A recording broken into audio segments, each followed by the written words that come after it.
All right, check this. These motherfuckers still got my. I still got my. They got my shit hostage. I'm telling you. No, no. Nope. 2, 3. Check 1, 2. Now it's talking.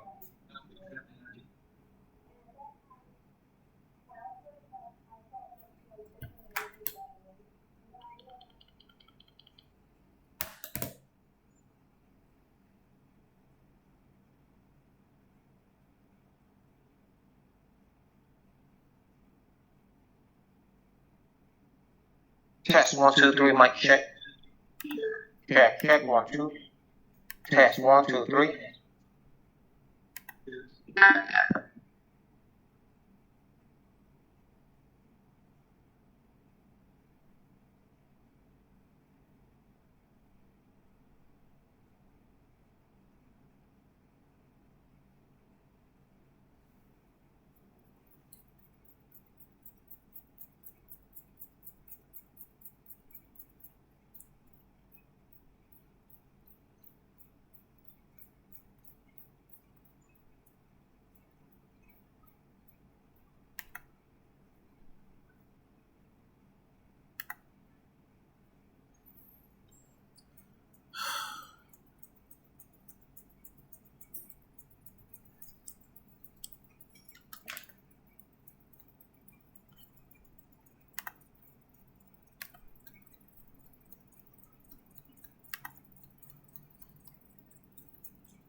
All right, cool.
Not sure. We'll see. How much more do you prefer?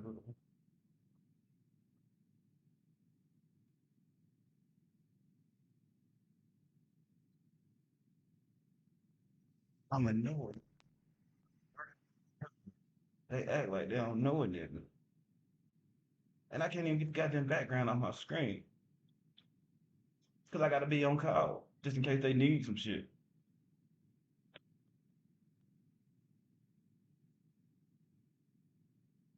I ain't talking about professional owner. That's my shit. I'm talking about if I was to turn my motherfucking camera on in the meeting, it still got their shit on there. Which means time and material still applies, goddamn it. They paying for this shit.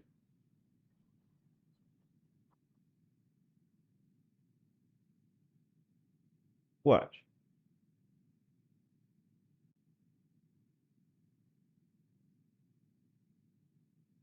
That's why I cut the camera off.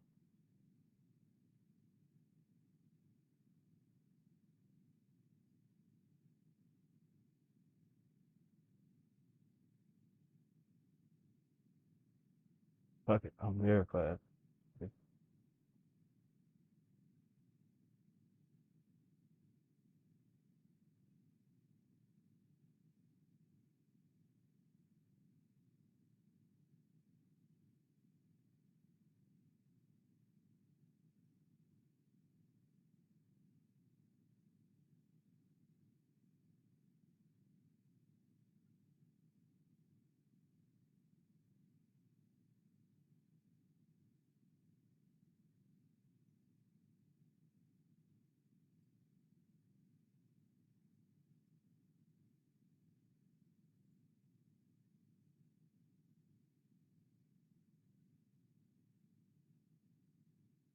Can't hear shit.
Uh,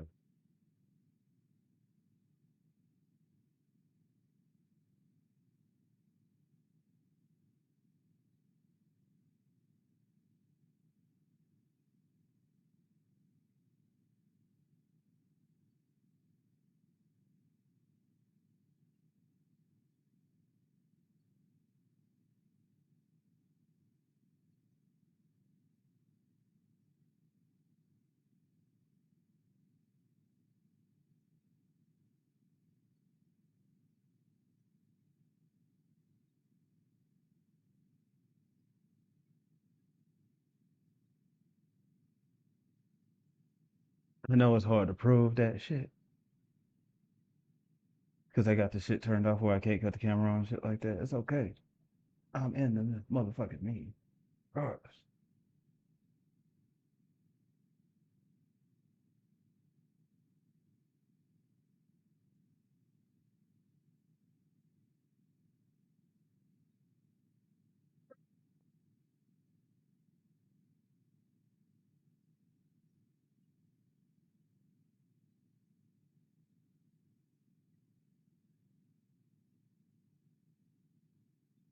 I get that shit. Get there.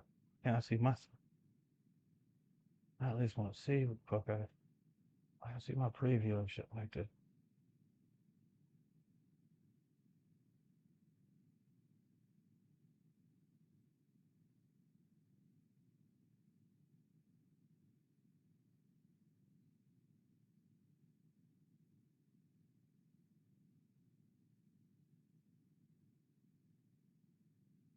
This shit loading updates. So fucking.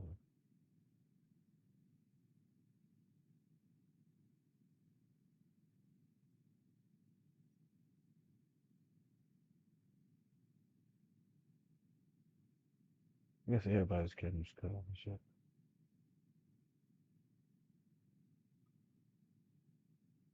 All right, check this out. Mic check. 1 2 1 2. Mic check. 1 2 1. Fuck it. It don't matter. Audio's, I mean, video's off. I don't need it anyway. I'm just listening. I guess.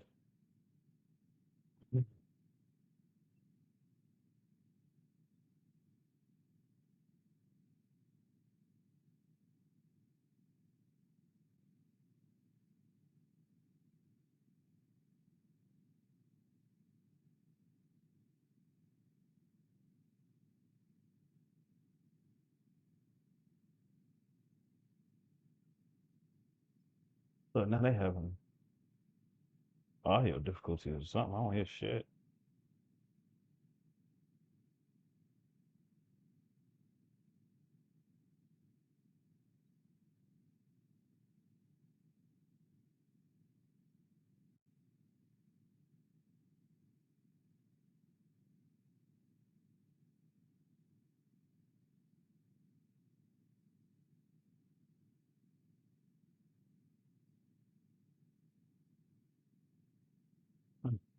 Figure this out. I don't hear shit. It's like I ain't saying shit. But I got it on mute, so whatever.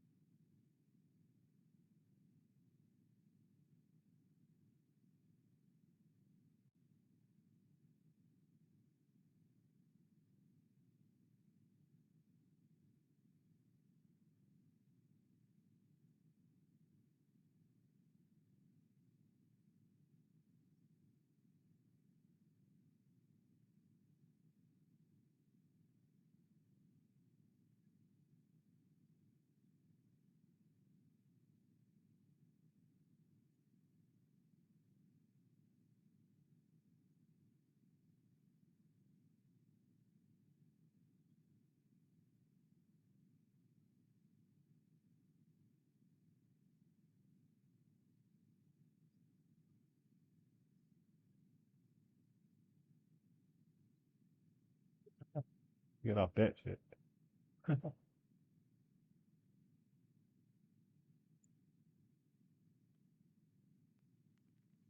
Yeah.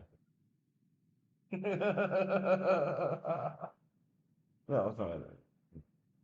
So now I can close off and got the windows up. You know what? Maybe I don't, goddamn.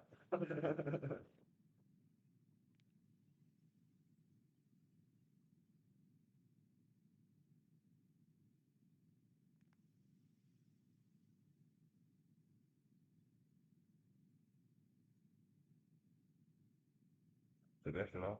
I didn't take it off and say that. I don't know. I ain't gonna.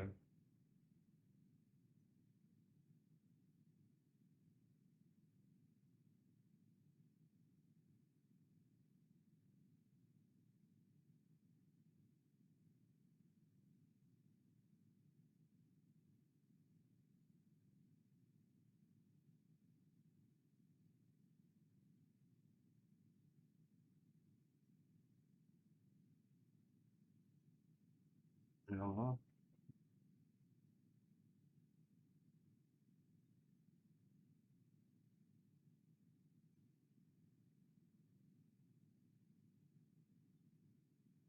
yeah, still stay with you.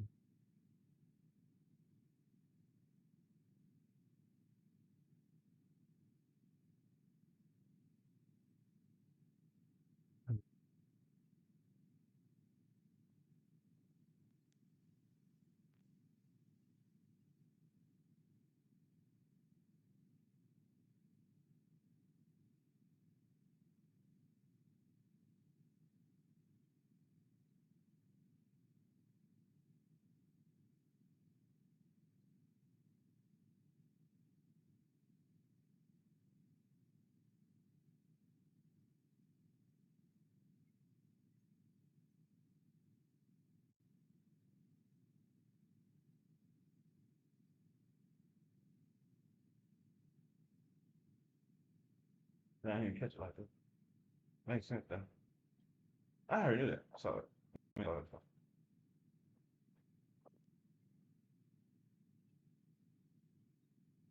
Fucking those motherfucking demons fly right there in the picture, background. I see it right around the clock tonight, goddamn. Too. Yeah, I'm. Or today, it's nighttime.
Okay, what?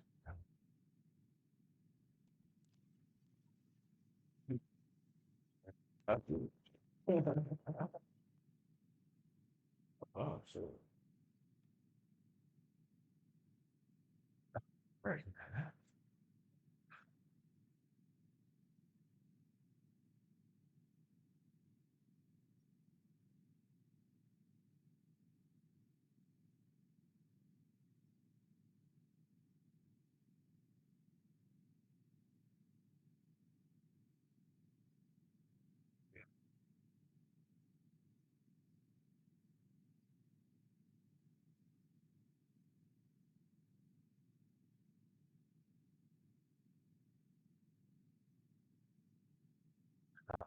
What's it up?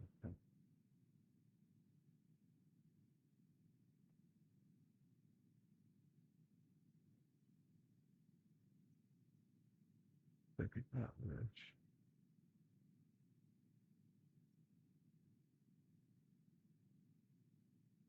Oh,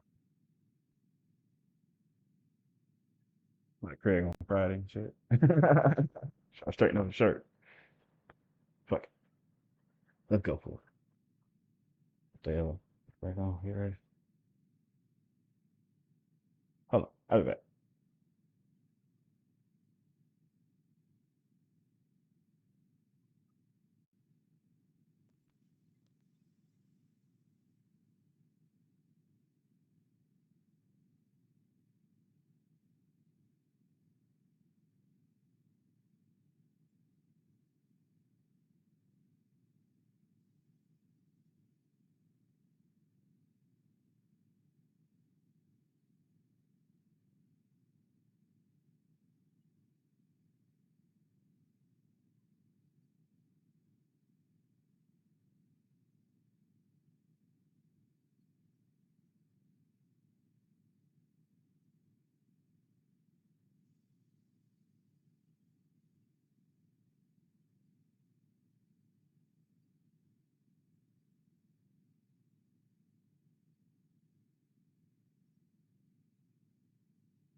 The Uniform Division was created in 1922 as the White House Police. They were charged with protecting the grounds of the White House. It was a very small force of police officers that did that job.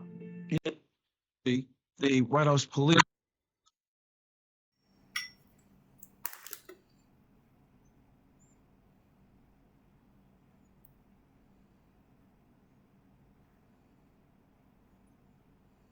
What happened to the audio?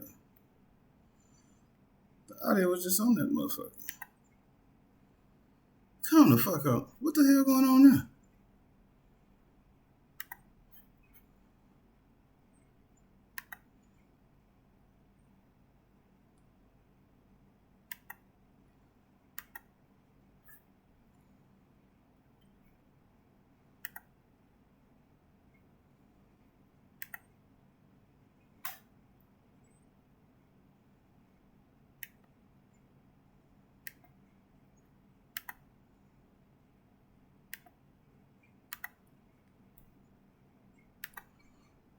Something going on with the fucking audio. It was working a minute ago. I heard it. I don't know what the fuck happened.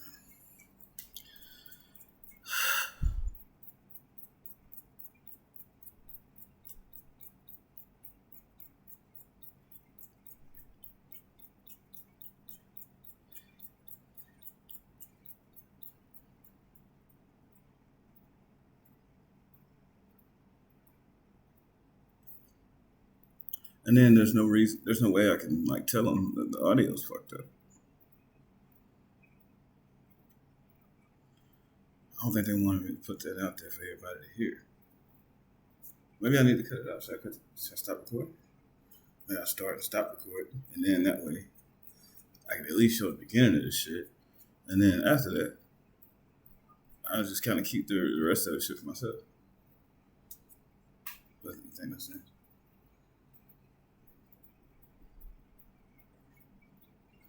They're probably working on it though. Technical difficulties and shit. I run into them all the time.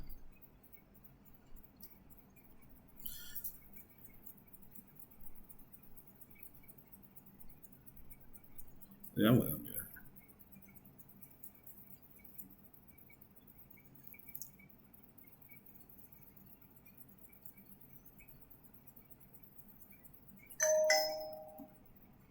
See what's going on here.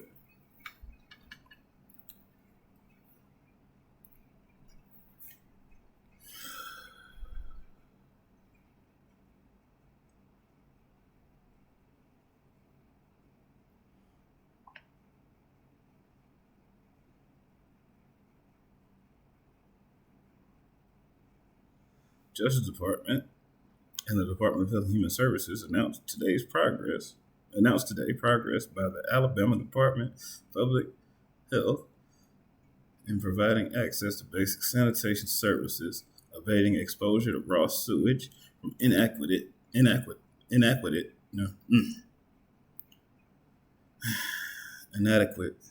on-site wastewater systems, and improving health outcomes for predominantly black communities of Lowndes County, Alabama.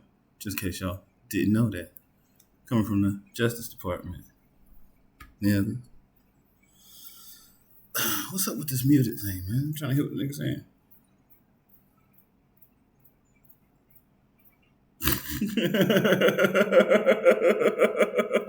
They keep trying to keep me out this goddamn meetings, man. I want to see what the fuck they talking about. They need to send me a fucking thing.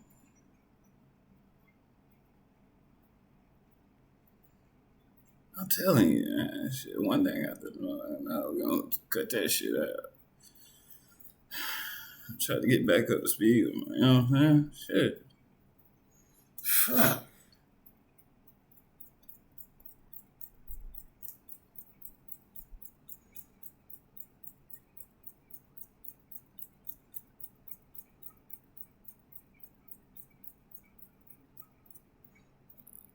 I'm not gonna be a uniform division. If I wasn't gonna show, I would be a uniform division. I like the ununiform shit. Oh, yeah, the ununiform shit. Intelligence. I think they got. I don't know. We'll see. Put this down.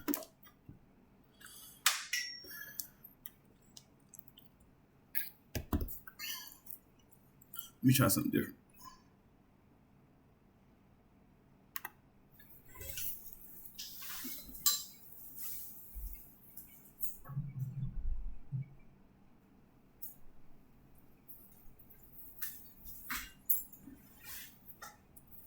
Man, I didn't catch that. I missed what they was talking about.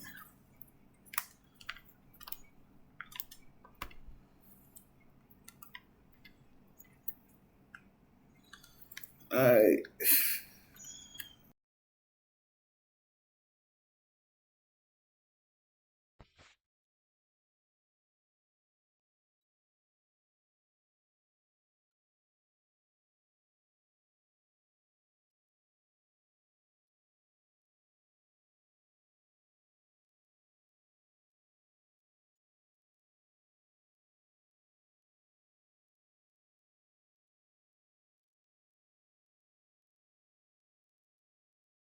We grew with our canine, There we go. our counter sniper unit, our emergency response team, our motorcade support unit, Hell our yeah. equipment, our cruisers, our truck and bike patrol. We've grown in size and area protection and strive to be a diverse workforce.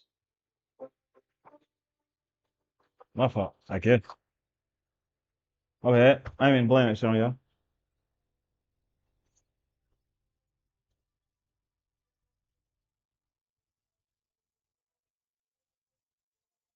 Opportunities for women within the uniform division. To me, they have the same opportunities as every male that wears the colors. I worked at Furnishings Branch.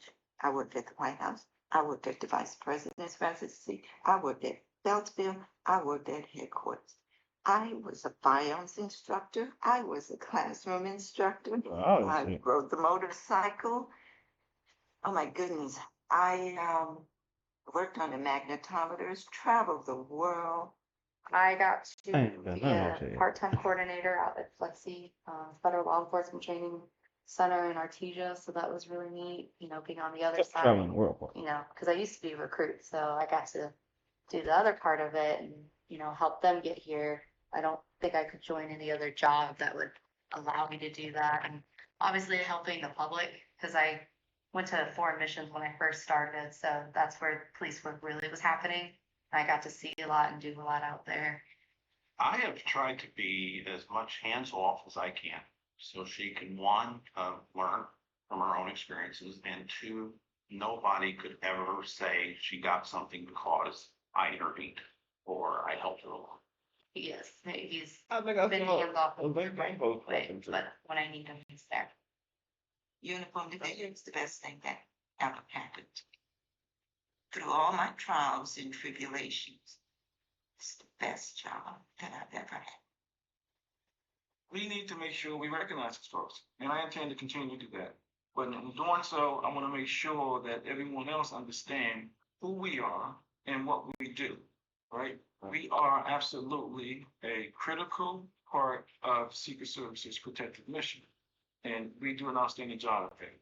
Being able to represent the Secret Service and the Uniform Division in a positive way, that they'll be able to walk away knowing, yes, we are protecting the White House, we are protecting the president, but also too, we are the best and the most elite law enforcement agency because we are able to connect with the community, able to connect with the public. And again, that is also who we serve to keep them safe as well. Under great leadership and under the future of the Uniform Division and where I see it the next 100 years, can only see it get better and continue to grow, even from when I started 26 years ago. Going into the next 100 years, I want to put the Uniform Division in position where we can provide the same level of service, but be better equipped, better trained, and more diverse. It has been one of my priorities since becoming the 21st Chief to ensure that the Uniform Division's diversity is noticed. We've evolved, we've grown, but I think we can continue to grow. There's more that we can and should be doing.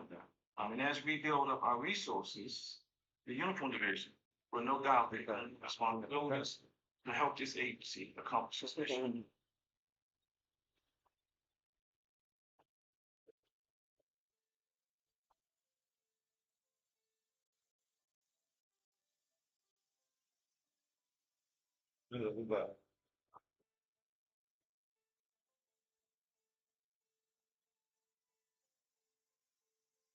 Damn, 25-year history, doing my own thing. It's kind of doing my own thing, whatever that meant.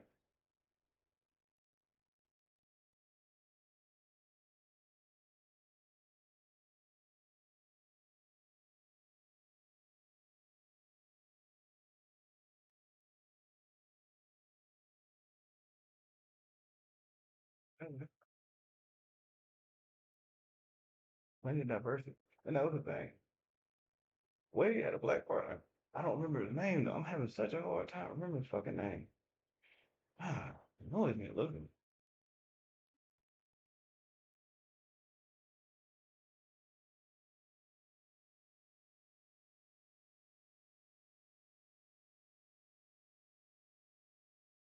Well, the national thing was the child, the general secretary on the time I was like 17.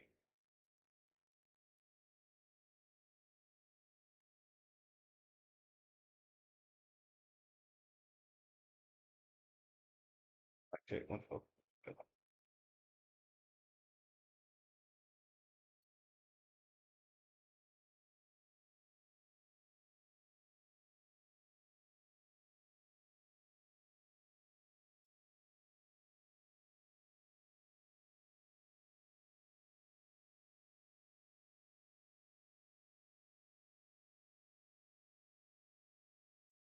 oh yeah, shit. Let me go ahead and start. Uh,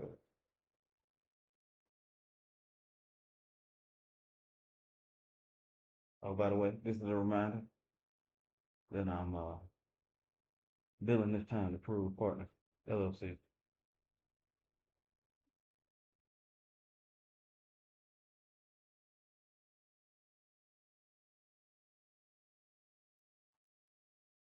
So I got the waste book one with him. That's the one there. I'm on the Secret Service thing. The audit waste book. Different type of waste book. That shit's way more raw. That shit. Tell him. Talk about everything. Except for the shit. I can't talk about my contract.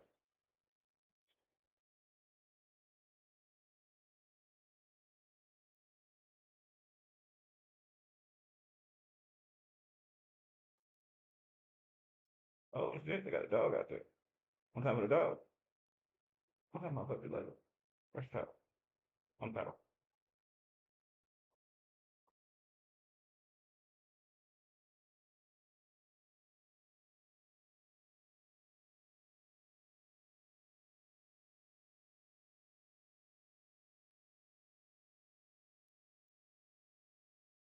Meanwhile, watch CIA shit on TV. Old documentary from the Alternative Information Network and Austin, Texas. They put that together in '93. One time on the channel, I put up the definition of shit. Went too quick. While we're waiting on that, I'm gonna watch this. What's the meaning of that? To the point of killing an American cop in North Carolina. Hanging out behind political torture and the bomb squads. Part two. They all lined up, really.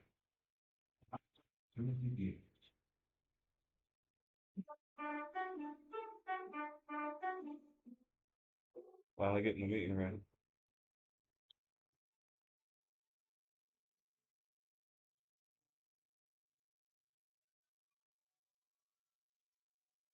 Look, they're the one I gave the cookies to. on the engine. The one that was on the meeting. Yeah, look at that. Hell, she had to put it on. It was her and her sister. That's all right. We just put it out there every other, how do you want it to look like? You want you to sit out with a couple? See, that's bad. Yeah, one. Can't work with them. They didn't be like a conflict of interest. But I can at least watch their training and shit. They're recruiting for everyone. Okay.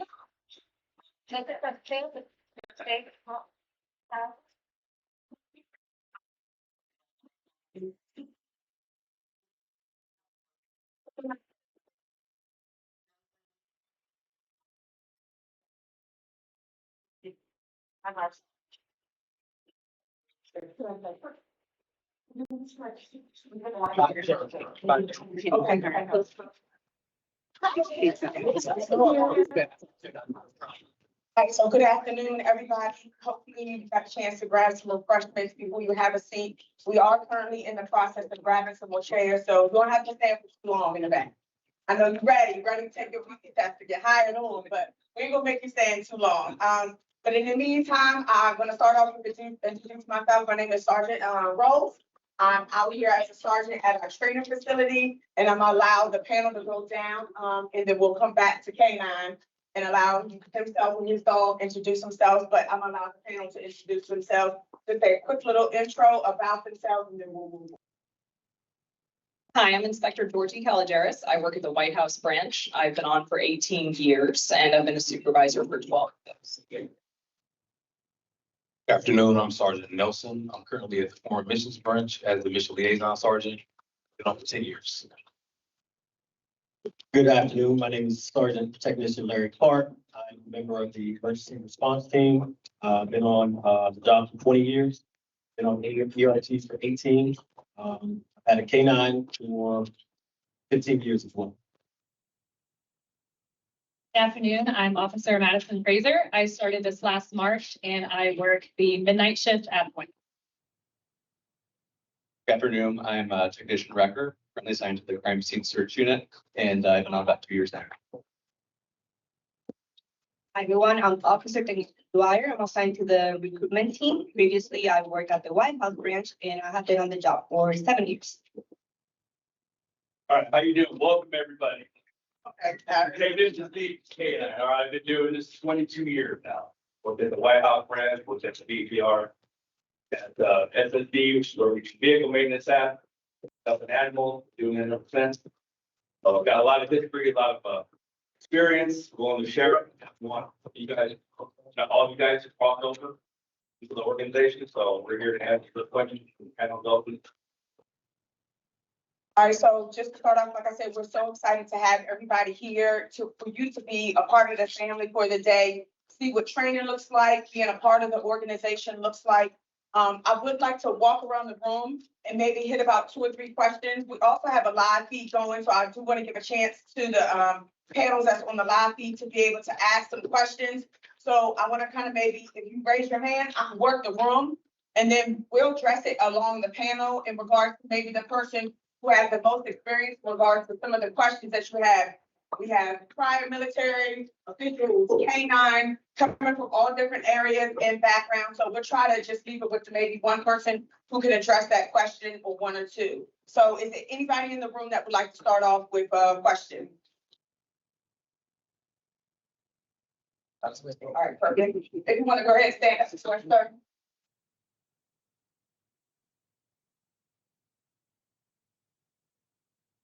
So I guess, I don't remember your name, man, but you said, yeah. I'm Frazier, Officer Frazier. Officer Frazier. So I think you said you were the newest, people. What was your day-to-day like for the first couple of weeks when you first got on the job? What were you doing exactly? No, you're fine. So I actually became operational this past December. So upon finishing training at RTC, you do on-the-job training. It's called OJT. So that's for 3 weeks. And so during that time, you're put on day work. So you do day work 5 days a week, learning the different posts, because we do a lot of post standing. I don't know if anybody's talked to you about that. So you'll go through that on the day shift. And then they put me on midnights, which I'm actually happy with, contrary to popular belief. I think midnight shift is great. And so during midnight shift, you're post standing. So you'll go around, stand at different posts, you do access control. That's one of our big missions, is access control. You'll be doing the magnetometers, x-rays. You'll get a lot of training in that in RTC. And you kind of just do that every day, day to day. You're able to sign up for different trips, and access control is something that we do on trips. That is a really big part of our mission as well. So I actually just got back from Vegas not too long ago. So that was a fun experience, and everything that you do at the White House, VPR, FM, it's very similar to what you do on the road as well, on the different PPD, VPD, things like that. All right, perfect. So as much as I want to give it to the audience, we did, like I said, have one quick person jump in, and I'll leave this question with Inspector Caligeris. What advice would you give to somebody who aspires to move into law enforcement career? And knowing your background, your mom was also an officer and moved up through the ranks with Uniform Division. What experience can maybe you give that your mom gave to you that you can also pass along to them going through the promotion and being a Uniform Division officer? So yes, that's true. My mom, she did retire as a lieutenant from Uniform Division, and my father retired as a sergeant from Uniform Division. So I was basically born and raised in the Secret Service, and here I am. So I guess the biggest thing that I would say is there's going to be good days, there's going to be bad days, but you're going to love this job. I remember as a little kid, my parents coming home in uniform. I remember them saying the countries that they visited overseas. Then I got to go do that. I've been to Japan, I've been to Indonesia, I've been to South Africa, I've been to some of the places that I would never get to go on my own. But what got me there was grit, determination, hard work, and wanting it, and working hard every day. So I guess my biggest piece of advice would be work hard and do it because you love it, and all the experiences that you're going to have. And really, at the end, I mean, I'm only 18 years into my career. I say only, but it really has gone by really quickly. Some of the best times I've had in my life have been because of this job. So treasure it, be grateful for the time that you have here. It's really, really worthwhile. Okay, perfect. So anybody in the back of the room have a question? Okay, perfect. Okay. This is for the prior military. Did your time in the military really help you as you transition to the Secret Service? Okay, I can take that one right there. I was in 12 years in the Army. When I got out, I like to think that I was still a little marketable at that time. The reason I got out, I finished a degree. 12 years to get a 4-year degree, 1 or 2 classes at a time, on the long boat, long road, but finally happened. So I figured if it's time to get out, time to get out now. This is a real big deal. Everyone in here, regardless of what service you're in, there's 5, now there's 6. Don't let that time dwindle away. That time is very important. Never forget that. If you only did 3 years, that's 3%. Okay? Buy it back. I did 12. I bought all of it back. Yes, it costs you money. The reason it does, because military is a free retirement. Don't pay it. When you come here, they're going to ask you to pay a small fee. If that time applies to your retirement program. And it makes all the difference in the world. So you honestly, for 12 years, I spent $6,240. Paid the whole thing off right away. That's an investment in yourself. You're not paying them. You're paying them to get that back payments after you retire life on. And it makes a gigantic difference as far as what your payment is going to be. As far as you do 20 units of service and you had 5, that's 25 total. You had 25 package with the service, you had 12 like I did, that's 47. That's a whole lot more money coming to you in the retirement program than you would have had you would have done at 25. So definitely take that time you have, fill out the paperwork, submit it, get the time back, DFAS, they'll have all that data for you, get it applied to your time spent in here. And really, the service likes that you have experience, but they really want you to come with a white sheet of paper, blank script. That's how I came. Regardless of what I know, show me how you want me to come to. Even if you're a prior canine, you come to our course, don't come in thinking that you're already set for your job. Come in with a blank sheet of paper saying, show me how you want me to do this job here. Not how I did it where I came from, how I'm gonna do it here. I'll do it the way you want me to do it, and it'll be successful. So yeah, take those military skills, put them in your back pocket, have them with you. They will be applied as you're going through, but don't make it the forefront, make it a background. Okay, perfect. That is one thing. Military is not a requirement to be on this job, but obviously the benefits that you had coming for you as a government employee with us, you buy back your military time, your college information with the military transfers over to as well. Our job has really great benefits. Everybody obviously is here for the pay. Starting off salary right now is $78,000. We have unlimited overtime. We have the government benefits in regards to leave, your 401k. We have all of those benefits. One of the individuals asked the question in regards to travel. Travel is not a necessary thing. Is it wonderful to go to places that you probably would never pay on your own just to see it for a couple of days and then come back home? Absolutely. So travel is one thing. One individual asked a question in regards to the student loan repayment that we have in student tuition, because a lot of you guys are in college. And I'm gonna refer this question to Sergeant Nelson because he definitely was in the process of the student loan repayment and student tuition. Yeah, thanks. So I was one of the ones, I didn't grow up with a lot of money. It was a quote, if money talks, violence whispering. So I didn't have nothing, but came on the job, got educated, got a bachelor's degree from Tennessee State University. So I was paying out of state fees. The job has a student, a tuition reimbursement program up to $10,000. Some of it is tax, you still got to pay taxes. $60,000 for the life cycle. But all of those years that I was getting that, $6,000 or $7,000, eventually I did get a master's degree and I ended up on about $93,576 when it was all said and done. As of last January the 15th, I owe $0 to the federal government. That's because it's not me in the right direction, yearly applying, and also with the public student loan forgiveness. That since I'm in Health and Human Services, I made my payments for 10 years, and I had the 120 payments as well. So very big. I mean, I think I took it to church. I was dancing with my neighbors. But definitely take advantage of that because it's something that will not go away and hopefully increases. Perfect. So he said all his coins are his now. As long as he owns. Oh, so you can go ahead and pass the microphone down to Sergeant Clark. Because Sergeant Clark, I would like to just have Sergeant Clark speak from the aspect of working out and getting prepared for this particular job. One of the steps of the recruitment process is our APAT. So your push-ups, your sit-ups, your running, your agility run. What are some things that maybe they can do to definitely start preparing themselves physically to get ready for the job? I'd say, you only get one body. You only get one chance at this. So you should want to stay in shape regardless of this job. It should be a daily thing. You don't have to go to the gym for 3-4 hours. You're doing something every day.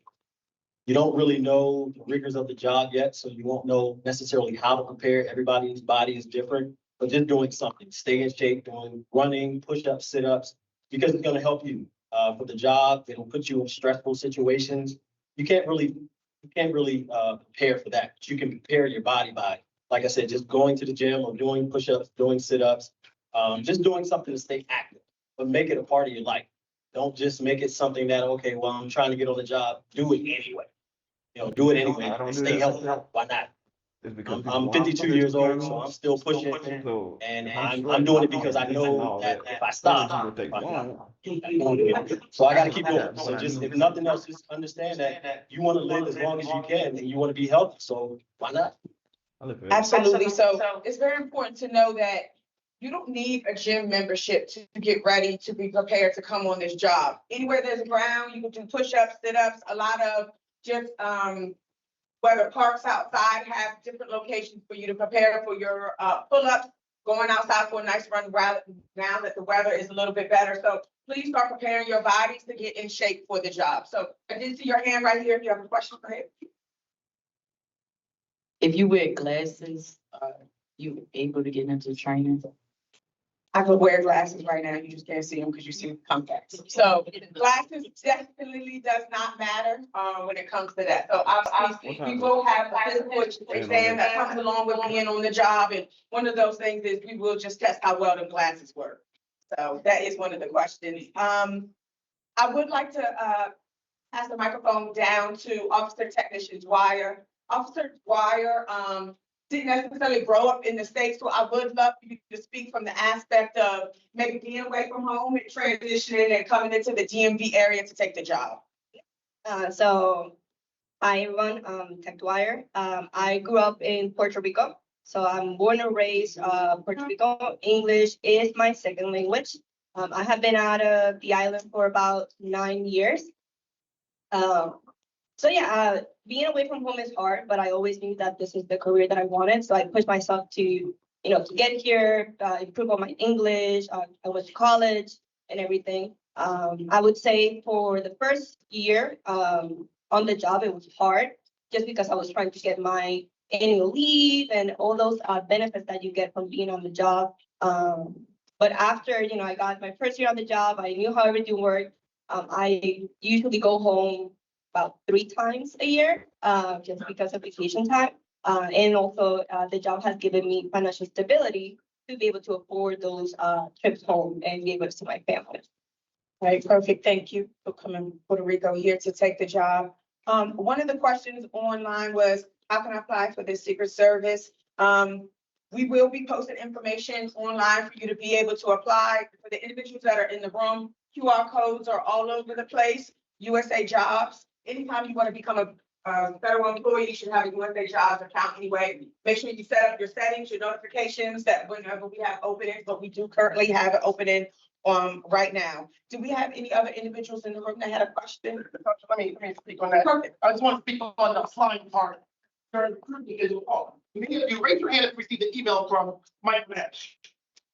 Here you go. Yeah. All right. So you got links to apply. Okay. And those online, you're going to get a link to apply as well.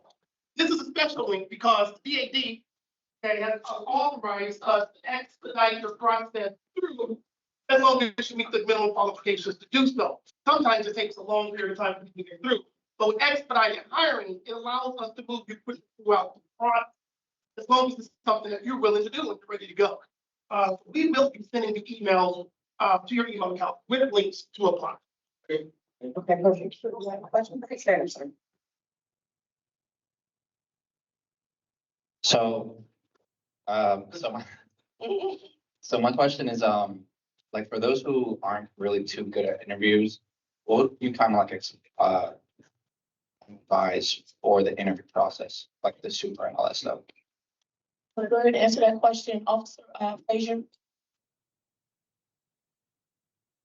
So I would say definitely go in with an open mind and just be yourself. Everybody that I ever interviewed with, they're very personable because they want you to get the job. You know, they want to get to know you. They want to tell you all about the Secret Service and why we love to work here. So just go in, be yourself. Don't be nervous. At least for me, I went in with an open mind and I just made sure that I was comfortable. So just go in, be yourself. If you tell them that you're nervous, say, hey, like I'm nervous, I'm not really good in interviews.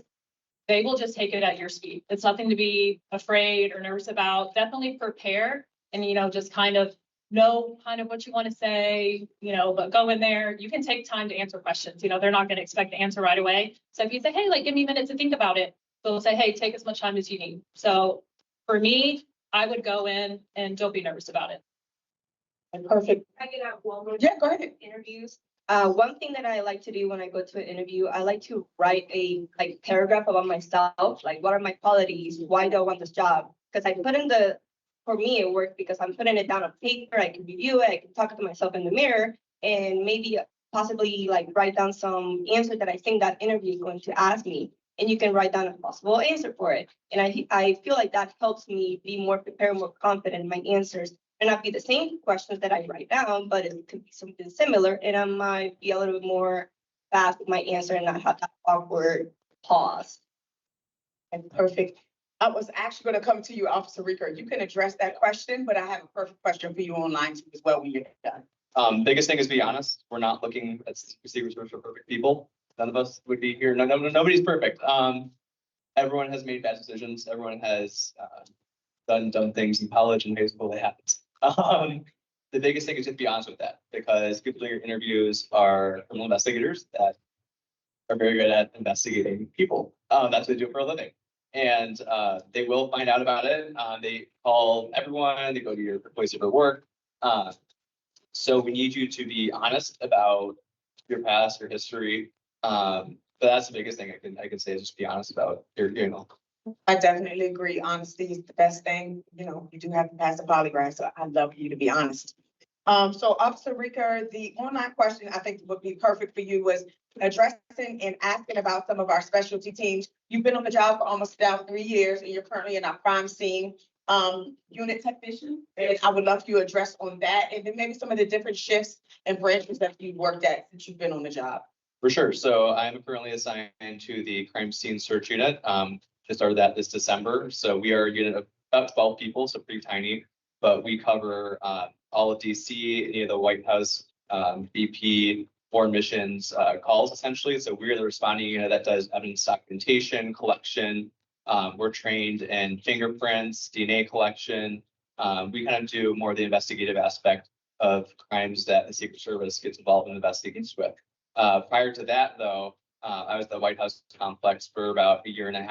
And I had the opportunity to be a West Wing and Mansion trained officer. So with that position, I worked inside the West Wing, the Mansion, got to be alongside a lot of the protectees, the protective details, and learn more of the protective aspect. I also did a lot of travel domestically with magnetometer collection, magnetometer support. So my first year, I went to San Francisco, Miami, Texas, Chicago, New York. I mean, just in 1 year. So there's a lot of travel if you want to do that. But what I liked about the service is they will train you for the different units. You don't have to come in with experience for the specialty units. Like I'll be honest with my unit I'm in now, I had no idea how to do fingerprints, and they taught me all about the fingerprinting process. And now I'm able to do fingerprints. And we just had a case the other day where I got a positive result for one of the fingerprints we took. So there's a lot of training that will go on for specialty units, and there's a lot of career progression if you want to grow and learn new skills with the agency as well. I definitely agree. To speak on training, I'm actually one of the training sergeants out here. And I will say that I don't expect you to know a whole lot about law enforcement coming on the job. We train you. We train you to know the certain laws, how to shoot a firearm, to do all the things to pass training. So that is one great thing is you're not having to come in with any type of background already in law enforcement. We will give you all the tools and stuff that you need to be a uniform division officer. I'll take another question in the room. It was hosted by the South Carolina Law Let's say Enforcement that for me, Division. please. Thank you. Yeah. At any moment during y'all journey, if y'all wanted to give up, or if y'all wanted to give up, and if so, can y'all push it? Didn't need it. It's a great question. For me, during training, my father was diagnosed with lung cancer. And I was down at FLETC, which is in Glencoe, Georgia, it's another one that's in Artesia, another training facility. They said that he had a year of survival. He opted to not take medication. He didn't want to go down that route. He just wanted everything to be natural. So it was a young lady that I'm friends now with. She's also a sergeant. And I told her, like, hey, I only felt comfortable with her. And I said, hey, I think this is it. Like, this is what's going on. I'll just go back to my old job. It was less than a year. I could still just go back in. And she was like, well, have you had a conversation with your father? And I said, nah, I'm just trying to, she was like, just talk to him. So I called him and he said, listen, I made the mistakes of smoking. He smoked cigarettes, he was a heavy smoker. But don't let my decisions dictate your current position, and you could better your family, the rest of the family. I want you to take care of your mom. I'm going to be here. I'm going to beat this.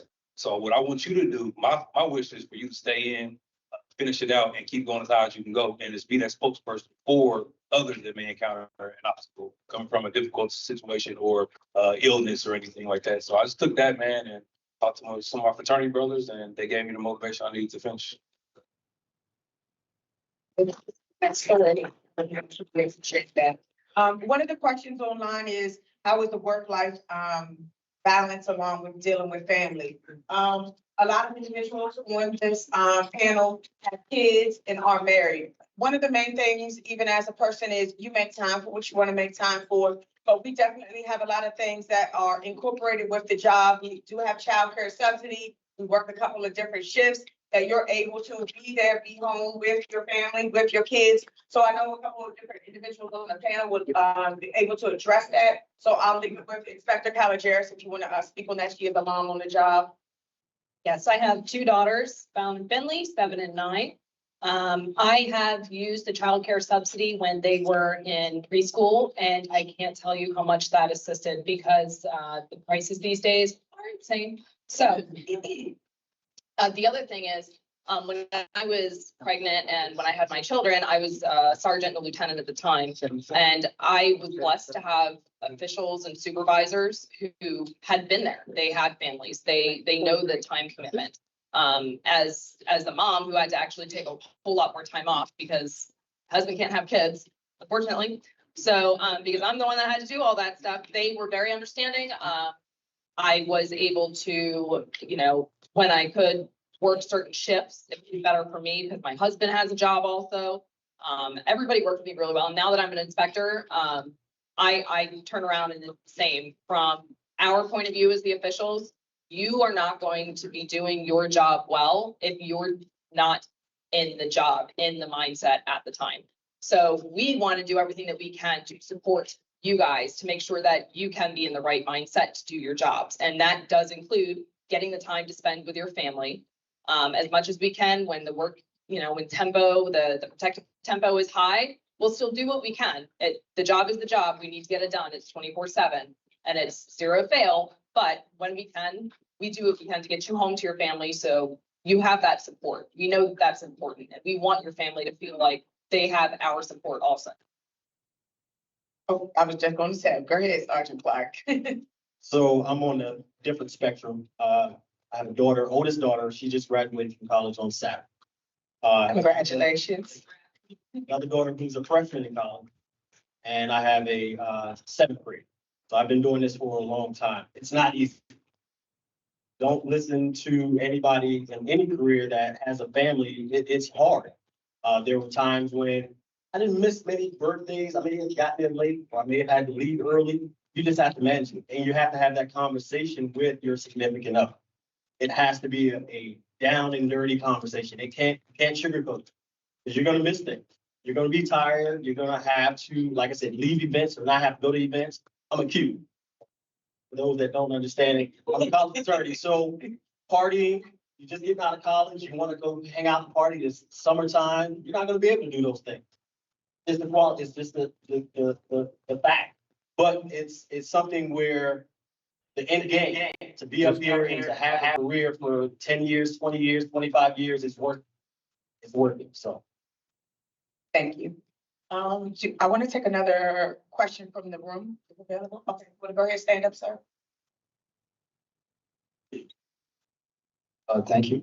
My name is Rob Vander, and I got a few questions here. Hey, Al. For ex-service member who are still in the military, right? So, and they want to secure their job, like on the military operation side, right? And I want to do the same thing once they join civil service. You guys help out, you know, to maintain those skills and same jobs.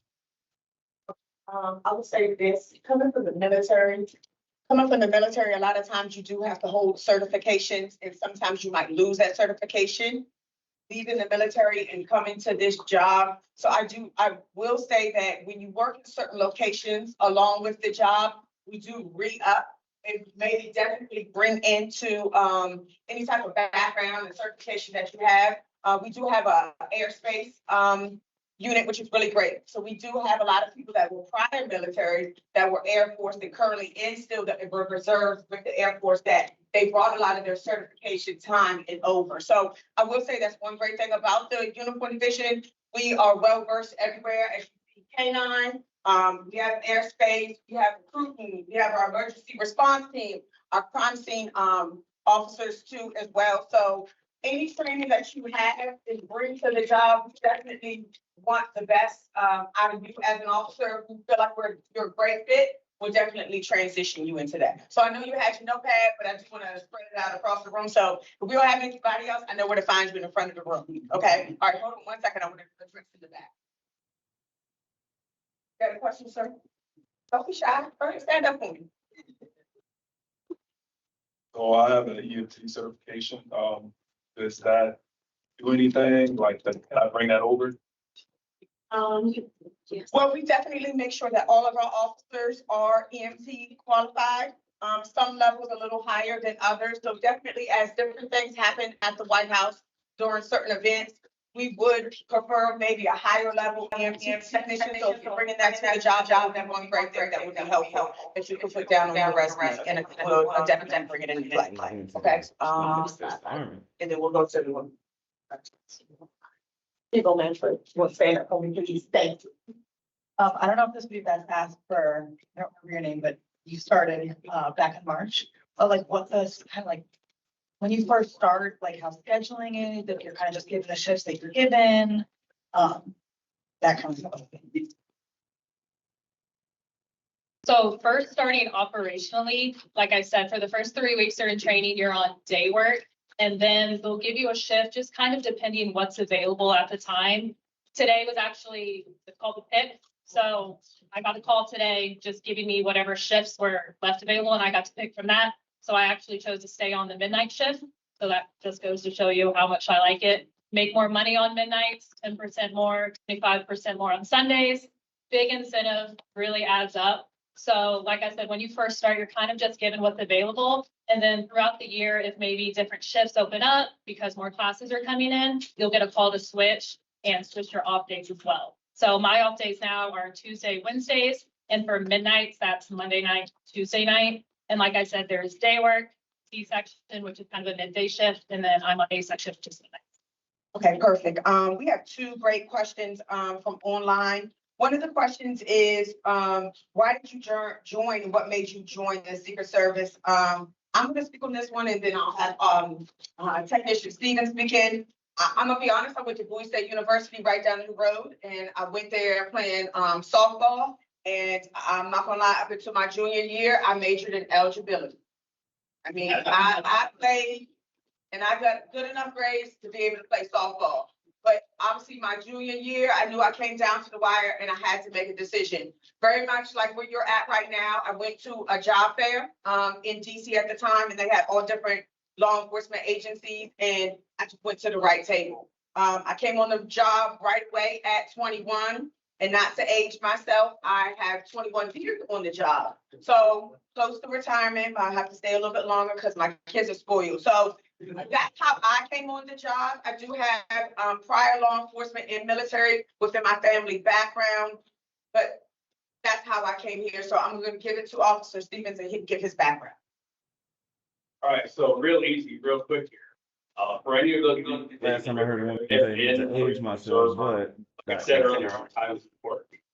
So Yeah, I know just what like you're talking Sergeant Mills, I went to several different job fairs when I was about to get out. And the same answer I got from the city, from the state, from a county perspective was, time you have on, not gonna do a whole lot for you in our organization. So what you need to look for is a federal job. And that's what we are, a federal job.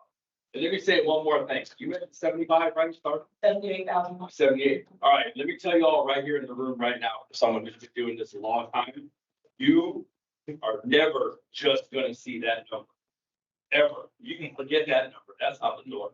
You're gonna be fighting to stay around 95 or 100 maybe your first year. It's out there if you want it. I'm gonna call you. She's gonna call me. Ed, can you work? Ed, can you work? Ed, can you work now? Now, the same along with what some you was talking about earlier. Job is tough, a little bit on the family. Give and take. Never forget that. It's give and take. In the beginning, you gotta give a little bit. You gotta give a little bit to get a little bit. As soon as they see you, these people up here, some of them supervisors, as soon as they see you give, that's when they start giving. You start making requests that you need, provided you did your part. You didn't just sit in the background and skate through without volunteering at all. As long as you did your part, they're probably gonna come to you and say, okay, you have this. This should be a lot of this, so on and so forth. We need this kind of time. We need this kind of time.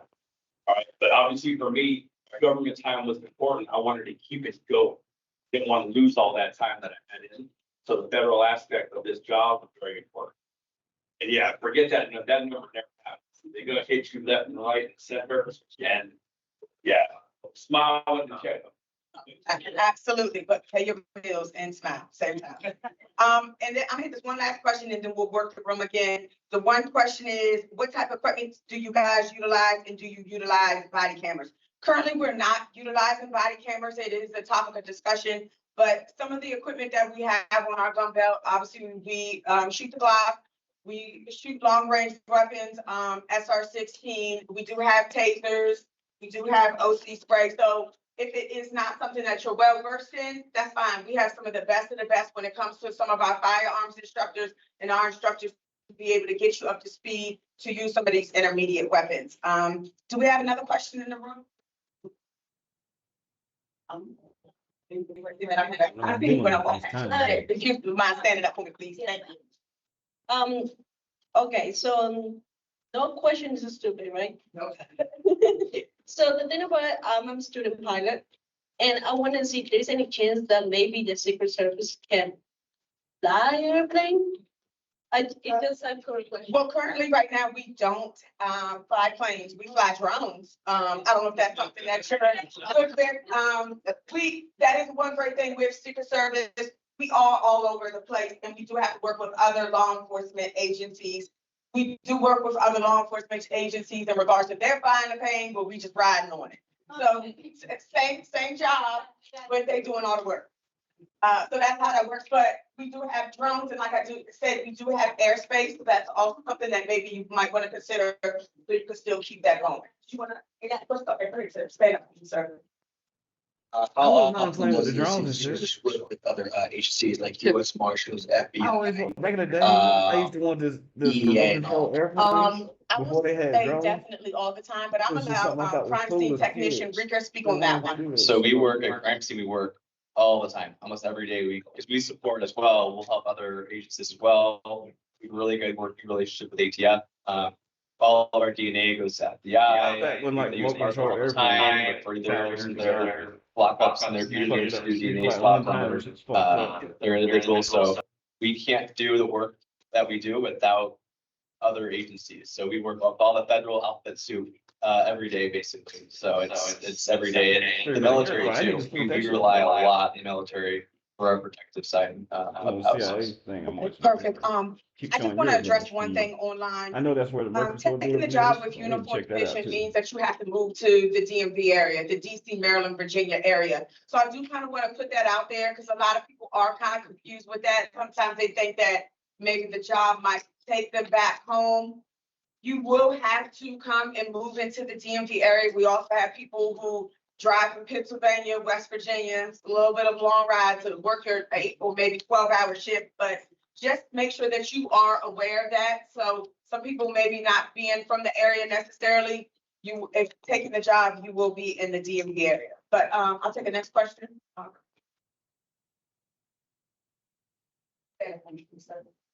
All right, so I have one question. So for the college students like myself, do we feel like more intimidated to walk in as a student to have our knowledge from the military or even like local PD? Like, for example, I'm in New York, so it would be better for me to do NYPD first, then come here to learn, or it doesn't matter, like you said, learn with a blank piece of paper, just learn, take all the information. I'm gonna say NYPD isn't gonna pay you what we're gonna pay you. But I'm gonna give this question to Officer Dwyer, her coming from the recruiting department and some of the things that aren't necessarily to be able, that you have to come onto the job. So you do not need to have prior law enforcement experience or military. Like I think you mentioned it before, that come up as a plain candidate. That way we can train you the way we want to train you. When I came on, I had my bachelor's degree and 2 years of experience working as a TSA officer. I had no idea how to shoot a firearm. Like when I went to training, the first day of training, I had to shoot a firearm. I did not pull the trigger. I was so embarrassed. But we have the best trainers here, and they're gonna work with you and they're gonna take you from 0 to 100 real quick. And in my class, I had people that had no experience, some experience, and then we have people that were in the military and prior law enforcement, but we all get the same training. So that's why we don't really need you to come with any prior experience, because we're going to train you the way we want to train. Thank you. Thank you. How long is the hiring process? 40 years ago. I just wanted to know, like, will I be able to do this and be in school at the same time? Yes, ma'am, we gonna pay you to go to school. We pay you 6 credits each semester to be able to finish school as well as do this at the same time. Now, as a parent, I'd like to finish school, right? Have that college degree to have it. But definitely we, outside of the tuition, loan repayment program, we also give 6 credit hours each semester for you to be able to go back to school. Okay, all right. Did you want to touch on that too, Dwyer? So right now, we are offering an expedited process, so you can get hired as quickly as 6 to 9 months. And we're seeing people getting hired that are like in the DMV area, getting hired within 3 months. But that's obviously up to you. Depending on your background, how much we really have to look into your experience, talk with your references, how quickly you also respond to emails as well. That's going to help you get through the hiring process quickly. But I would say normally 6 to 9 months is like our expedited process right now, versus when some of us came on, that was like over a year.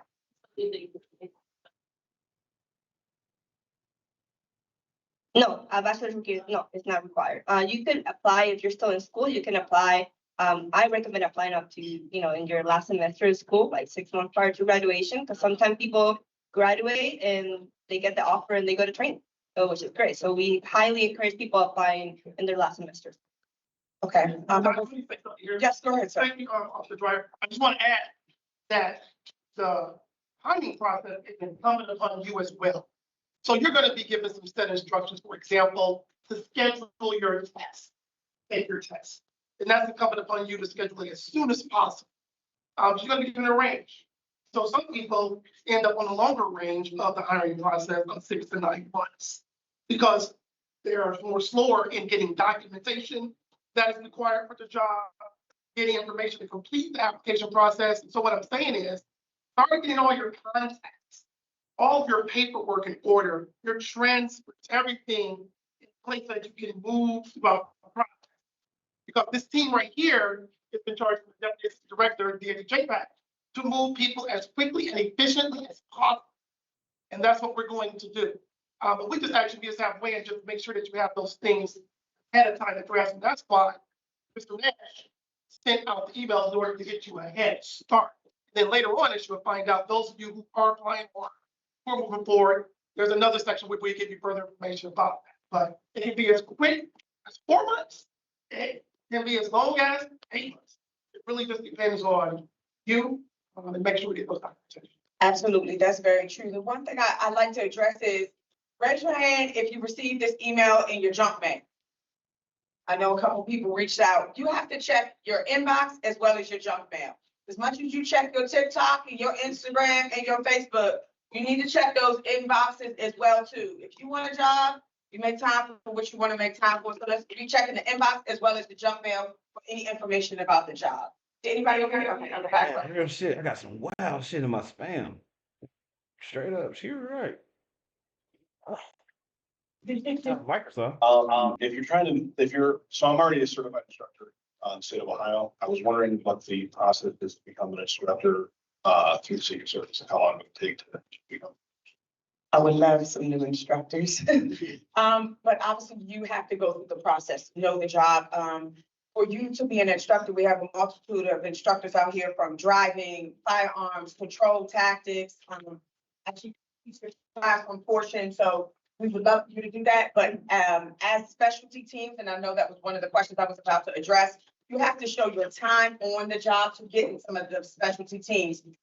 As Stevens is up here on K9, so we have K9, we have ERT with Sergeant Clark, as well as our counter sniper teams. We have a lot of different specialty teams, but it comes with time on. I need you to know what a day-to-day officer does and have that down to the T before you go to some of your specialty teams. But a lot of stuff is derived off of your graduation date. So from your graduation date, 18 months later, you can apply for K9. Right out of graduation, after you get off your OJT program, you can be a part of the ERT team along with Sergeant Clark. So it kind of varies on different specialty teams that we have. So hopefully that answers your question as well as the individual online. Does any other individuals in the room have a question?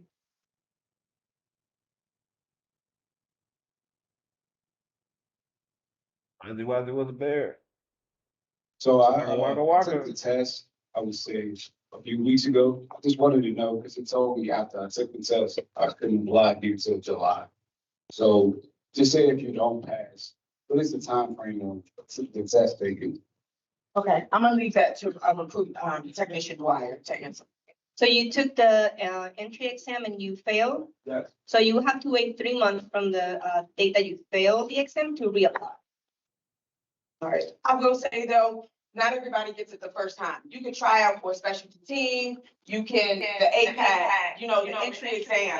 It's just some stuff that maybe you just don't do day to day, whether math or whatever the case may be. It is very important to freshen up on those skills when you know that that test is coming, right? So all of the recruiters here can definitely give you maybe additional information or some things to study on. So don't take that as like a ding or anything like that. We're not cutting your pay just because maybe it took you a second time around. Just know that you don't expect everybody to get it the first time around. There's a lot of officers that are on the job that maybe took 1 or 2 tries.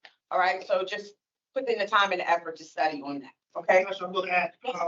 We also offer study guides that we provide to you. Mr. Nash also sent you an email with the study guide link as well too, and we make that available for you as well too. So there are no surprises. We just want you to all be well prepared. And Mr. Nash sent an email out. We have to send it out again, especially for those individuals who didn't make it online. Definitely. Hey, sir, if I could, one more thing, just to add to what she's saying right now. That gentleman, I want to commend you. That's pretty brave to stand up in front of all these people and say that. Okay, there's something else you need to know. Once you get in and you apply for one of these positions, let's say you don't make it, like that happens. That's normal. That's not something you need to look at and say, can't do that. Finish, just gonna write this out. Nope. Keep that shade going. Whatever the deficiency was, work on that deficiency. Put in again. The offerings will always continue to come out. They don't turn off. They just go on a temporary hold, so they're needed for the next time. They were two really, really good friends are on the unit. Took them 3 times to get in and came back. They were driven, they were motivated, stayed on that path, never let it go. One of the individuals failed one thing the first time, passed the second, failed something completely different. Happens every now and then. You got a physical human body, not always in the shape that you want it to be at the time they say go. Then for it again, you'll come back around and you'll, stay on that. I definitely agree with him. I applaud you for that. One of the questions online was, how diverse is the Secret Service? We are very, very diverse, as you can see from the panel up on the board. All different type of agents, ages, backgrounds, ethnicity. So I just need you to know that that doesn't matter at all. You will find somebody who looks just like you when you are applying through the job, and then when you get on the job as well. Do we have any more questions in the room? I'm gonna give everybody a chance. I think we got other questions. You can come see me afterwards. Stand up for me, please. Right. I had a question regarding what the Secret Service does in regards to the missing and exploited children, because I know that's a niche section and I would love to know about that. So if anyone has any experience, yes, I'm actually a NCMEC ambassador, and yes, yes, Michelle, yes, Michelle, you want to speak on it? Yes, good morning. My name is Michelle Trahan. I am not an officer or an agent. I am one of the administrative professionals that are here in the Secret Service. So if officer or agent is not something that maybe is calling you, there are ways that you can also serve the agency as well. One of the things that I do is I actually volunteer my time. I did a presentation today, as a matter of fact, at an elementary school, and we talked a little bit about NCMEC. We have a parents presentation. We also have child-specific presentations. And we use those resources with NCMEC. So we partner with them to help bring that online cyber safety to children and to parents so they can help educate their children. So it's a lovely opportunity if you're interested in that. I mean, you can be an officer and do that. You can also be administrative personnel and do it. It's actually really, really fun. You get out to go into the community, make a difference, help parents educate their children, and then help children be educated so they know how to be safe online citizens, which is so important nowadays. But thank you. You did your research. I love it. Yes, that is one of the obviously one of the agencies that we work alongside with, because keeping kids safe is definitely something very important, especially on the internet. Was there any questions in the back of the room? Do you have another question? Just like, it sounds like you touched on it, but is there kind of like a minimum amount of time you need to be, I guess, starting on the job before you can join a specialty unit?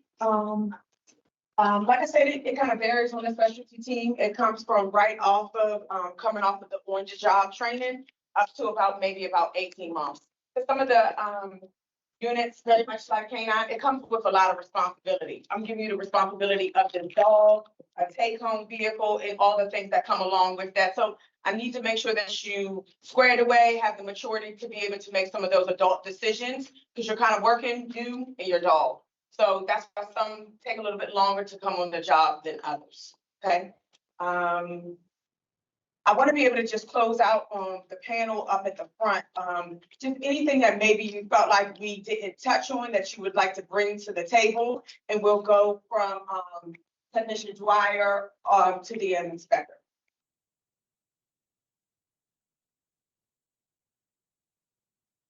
I would say my advice to each and every one of you that is sitting here, we have touched on this a few times already. I would say fitness, and that is the one thing that you can control. So if you're not working out, start today, start small, and then keep improving, because that's the only thing that you can control going through the training. And everything else, the instructors have to teach you. So and stay on top. Hey, really quick to add something to that. Good point. Let me tell you from personal experience. U.S. Army 12 years, I said, tons of running. Ran around the whole planet at least one time. One in here has been in the military. That's how much running. Push-up says we already do. So what's the one element that I have never done when I first come on the job? Pull-up. Where are you going to find a pull-up on? Do they just exist? Are they just at the park in your neighborhood? Parks are hard to find a bar, not always a bar out. Right? So let me tell you what I did. I went to the kids' playground. I had to use the swing set because I'm 6'2", You can't just find a bar 6'4" and expect to do a good pull-up. It's not gonna work. The bar needs to be 7 foot tall for it to work. Because they're gonna have you hang, right? That's the tough part. You have to hang, you're gonna start doing pull-ups. There's not gonna be anything under your feet. So yes, men, women, start right now. It's the #1 failed event on the feet test. #1 failed event on the feet test, the pull-up. Start now. It took me 6 months to get from 1 and I could never even get past 14 at my most fit time. All right, because I'm paying. I ain't look you up. But what they need, they said, you gotta get 8. All right, 8. Good. I get 8, I get 10, I get 12. That's what you need. That's what I'm gonna give you. Get what you need to get some overage too. Don't stop it. Okay, I got 8. I'm good. No. That day, that third one you did might not work out so good. You might be on that same number for a little while. Get some extra in the pocket. You can pass that test. #1, I just told you, give you the secret to the test. #1, failed event. I start on them now. It is not easy to find a bar. I'll tell you, it's hard for me to find a bar appropriate height. Seek one out, find one, be creative, start now, get early, get those muscles developed. 12 years, I had never used those muscles, or the Army didn't need me. So some of you might have to learn training. Okay. So officer technician, his advice is pull-ups, work on them now. All right, so go ahead, Officer Rico. For sure. So I was like a lot of you guys in the room, came straight from college, was really intimidated because I had no idea what the training I was going to go into was. They are not here to bail you out at all. They want you to succeed. Everyone struggles on something. I'll be honest with you, like I had never shot a gun before and probably was not in the best physical shape when I came to Secret Service. But part of that is you need to also invest your time as well. Like I went every day to remedial fitness. I did a lot of extra firearm skill building. So they are here to help you through. They don't want to bail you out. They want to help you through. And they're here to help you. And part of the job that I love so much too is we get to talk to people. Yes, do we carry a lot of weapons on us? Absolutely. They're there for the time and place that need to be used. 99% of this job is how well do you talk to people? Because that's the strongest weapon we have. You need to be able to talk to, I mean, with our job, it's interesting. I mean, you can go talking to billionaires to talking to people that have not set to their name all in the same day. It's a very unique form of law enforcement, and you get a unique experience to interact with people from all over the world. DC is an amazing place because you get tourists. Those can be a little bit, but you get tourists from all over the US, all over the world. And we get to talk to those people and our coworkers as well. That's part of the job that I love. I would not be able to do this job without the amazing people I get to work with every day. Because the service hires really amazing, fantastic people that are dedicated to the mission and to serving our country. And that's what makes the job for me is just the people I work with. It's really family. Absolutely. So conversation, working on those interview questions, right? When the time comes, be ready for that. Have your speaking voice together. So definitely having a conversation with any type of individual, any type of environment. All right. My biggest piece of advice would be really lean into the training. I was in training from March until December, and you have to pass the training, to get the badging done at the end of the day. So just go into it being a sponge, just ready to take all the information in, ready to learn, ask questions, really lean onto the rest of your classmates. I was the only female in a class of 23 men. So I really had to become adaptable, learn from them as well, and they can learn from me. So lean onto each other, help each other out. You're all going through it together. So it's kind of like community suffering, like we call it. So you're all going through it together and you all want each other to make it through the end. So just get really comfortable with being uncomfortable and be prepared to fail at something and success at other things. But at the end of the day, it'll be worth it. Sergeant Clark. I'm from DC, from the DC area. My dream was always to play football. To make it in, to the NFL. That didn't work here. But I say that to say I'm no different than any of you out. I went to college and my major was art. I look like an artist. I'm an artist. I had never shot a weapon before, got on the job. I actually failed the shooting assessment for ERT the first time. But I kept going, got on. But again, I'm no different than any of you. But somebody has to be great. Somebody has to sit in this seat. So why not one of you? It's here for you to get, but also do your research on the job. understand what the job is. It's not always what you see in movies or on TV. Understand it's controlled access. But have a plan. Have a plan A, plan B, plan C. If you want to get on the sniper team, if you want to be a clerk, if you want to do the bikes, whatever it is, you have a plan. So when you get on, when plan A doesn't go your way, you're not disgruntled. You don't get defeated. You go to plan B, or you keep working at it to get to plan A. But have a plan. Understand the job before you get on. Ask those hard questions. Don't just look at the glitz and the glamour, because it's tough. Like I said about the scheduling, it's tough. So understand what you're getting into, but it's a great career and it's something worthwhile for you to put that time and effort into. Just echoing everybody. I mean, you got the year you were born, and you got the year that you leave this earth. You got the dash. Make your dash mean something. My dash at this job right now is I was on SOS. That's the highlight of my life, and that's the special operations section. I gave Jay-Z and Beyonce a tour. I was with Kim Kardashian, gave them a private tour. Chris Paul and his family tour. Also got to do Make-A-Wish tours for children, and a lot of them did pass away, but for that moment, I was one of the most important people in that person's life. And then you attach yourself with good people. Sergeant Rose was probably the first person's voice that I heard after they gave me the job, because she was my class coordinator. And she pushed me. At that time, it was Sergeant Hackett. He's like a marathon runner. Like, he just never gets tired at all. But I was horrible at running. But he was like, you know what? You and whoever else want to run, I will get here earlier in the day and we'll run if that's what you want to do. You have people here that will assist you in reaching that goal. And like I said, I was SOS. Now I'm mission liaison sergeant. I'm over all of the embassies in DC and DMV. It's over 800. I speak to ambassadors. I speak to deputy chiefs of mission, and I report directly to the chief or the chief on matters that concerning reciprocity possibly in their countries. And that's just through hard work, dedication, prayers, you believe, and then you have a great team around you. So do that and you'll be successful. I think my very small but important piece of advice is just say yes. Say yes. Anytime an opportunity comes your way on this job, give it a shot. If you try something and you fail, don't look at it as a failure. It's an opportunity to do something else. It's an opportunity to learn something new. It's an opportunity to meet somebody else. So always be on the lookout for those opportunities and say yes when they come your way.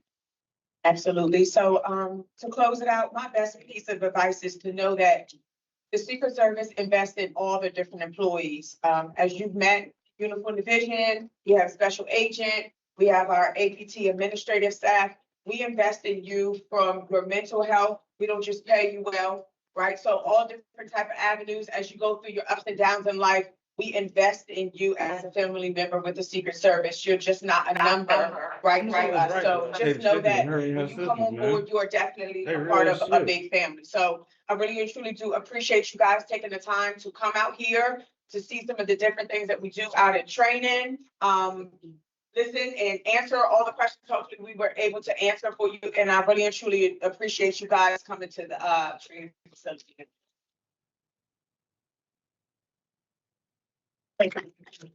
We're gonna give the panel opportunity. They're gonna hang around a little bit. We're gonna still have our specialty teams outside, but Ms. Kimberly Gelliard, acquisition specialist, resume expert. Where's she? Upstairs. There she is. Toodles. She's up there. Okay. You have a resume. That nigga You said have a Toodles. question, or you applied that Mr. Nash sent you the link. You're gonna be afforded the opportunity to spend some time upstairs with talent acquisition specialist Kimberly Gelliard. She knows what she's doing. Listen to her. Okay. Period. And the rest of you, you're more than glad to hang out and mingle with for questions. And we have a recruitment session as well with that. So we're down to everybody a 5-minute break for restroom, and then we're gonna start moving.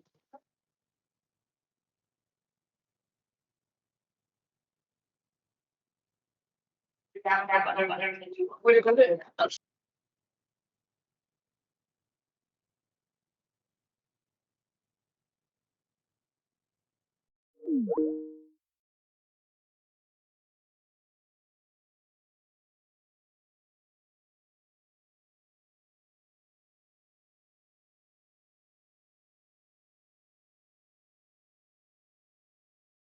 Man.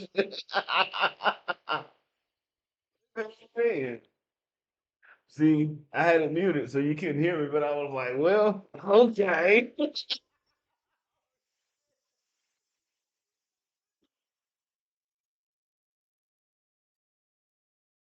Look, I really don't give a shit. Here's the thing. I respect the Secret Service. I've been an asset to protect for 25 fucking years. And they finally let me see what the fuck they be talking about when they recruiting motherfuckers. Now that said, that one chick, she said she was married with kids, shit like that. And if she ain't got no kids, I mean, she ain't married, then that's cool. The other two, I don't know what their situation is. One of them said she's from Puerto Rico. My name's Rico. I like that shit too.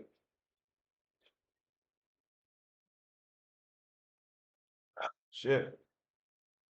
One time for old buddy, he said he a bruh. I feel like I got the right to say that shit. And here's why. My homeboy Dust Dog, rest in power, on the power. He told me, he's like, hey man, I think you need to make a beat for the Qs or some shit. I did that shit. Hard as fuck. I let them hear it first before I ever throw up a hook. That said, my cousin's a bro. I got a homeboy that's a bro, but the problem is, man, between the first girlfriend I had and my ex-wife, he keep causing fucking problems. I see you, man.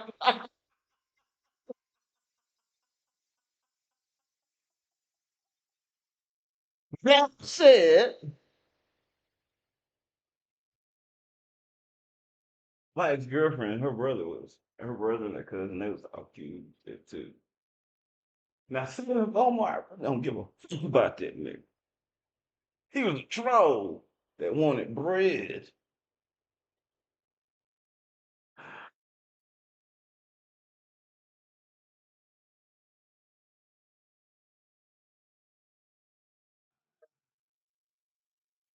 I don't even know if he's a fucking Q or not. Q or not. He had that goddamn ohm symbol acting like he was, but I understand capacitor science. Just understand resistance from resistors. I understand electrical engineering as a fucking hobby. Back a day, motherfucker. Shut the fuck up.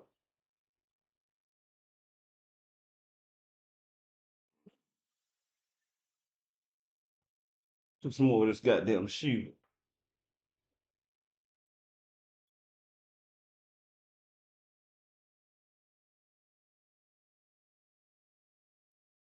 I feel I'm be throwing up like a motherfucker today.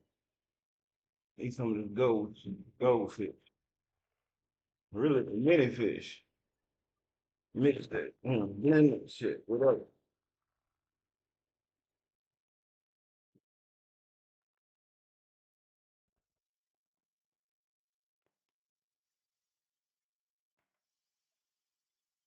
I figured this shit out by now. I'm perpetual owner of the universe. And I want to make one motherfucking thing clear. This image that y'all see in the goddamn background is not generated on AI. Why? Because I designed them demons my motherfucking self. And they run the fucking universe. Guess what? Everybody on the hook.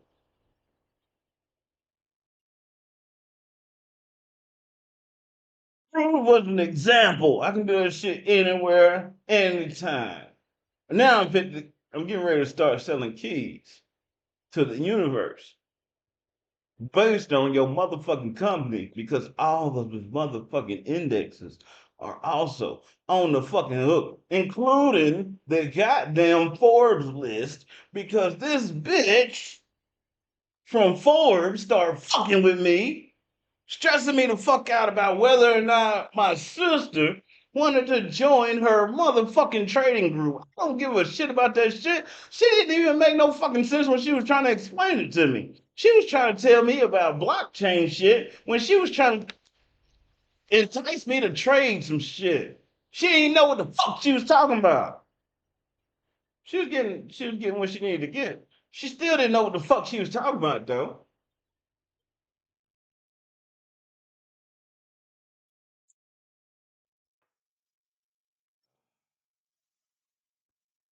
I'm the real blockchain.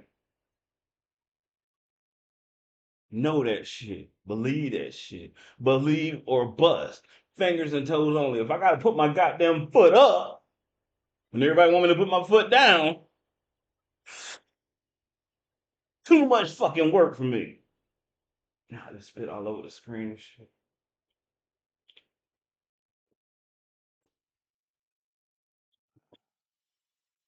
One time for this guaca shit. Y'all niggas know y'all owe my little bro some money. Nigga.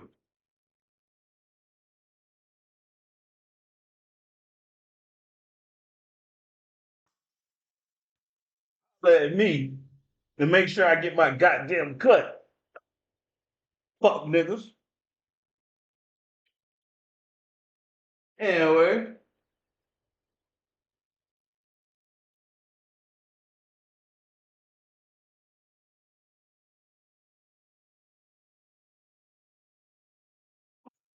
Fuck man, I'm drunk as shit right.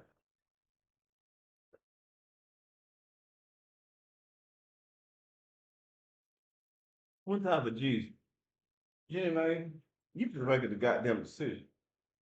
If you go back to that nigga, or you come hang out with me, one or the other, goddamn. Gigi, if you find another situation, I respect the fuck out of that shit. Just make sure it ain't none of the chicks that I already looked at, because that's important to me. I done already paid attention to a lot of chicks, and I was kind of paying attention to her. But man, if she acting up, you need to know that shit now. Ray, stay the fuck away from my Alpha Jordans, nigga. Duco, I respect your situation. Man, this is chick that's from Paraguay that's hanging out in Buenos Aires. She look just like Amelia. Now, if Amelia tripping, we need to talk about that shit straight up. Maria, we already got this situation handled. You mind? I don't give a fuck what this nigga talk.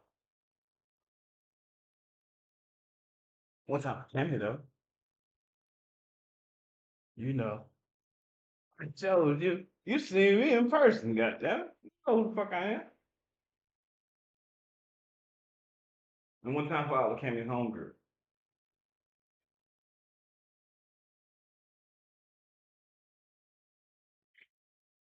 And special shout out to Joey, the Zoe man. I think she go by Mika now. I'm telling you, her and her 4 or 5 homegirls that showed up on me that one day, cool as shit. But you know who I really appreciate? Julia, who made sure I know how to get to herb by my goddamn self.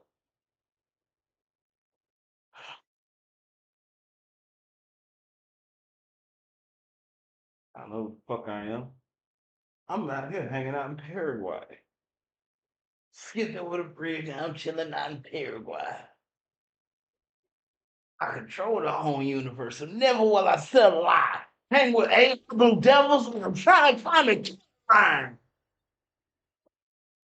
Hey man, I got this hard ass verse. I ain't even finished that shit. I kind of have finished it, but I want to add more to it. It's like one of them things where I want to just keep letting it grow and grow, and until I decide what the fuck I want to do with it. Man, that shit's so fucking hard. And one time for Kazu, I love you, baby. Regardless of who the fuck that nigga is that you got with you. I don't really give a fuck. Something fair. Got him. One time for Weldon just for that shit. We was drinking shit, having fun.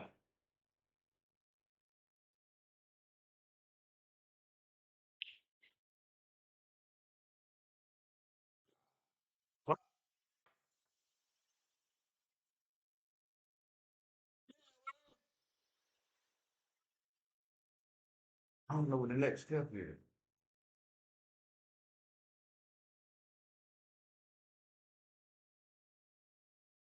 As much as as much as I would apply for that shit, if I needed a fucking job, which I don't. I mean, I probably will at some point.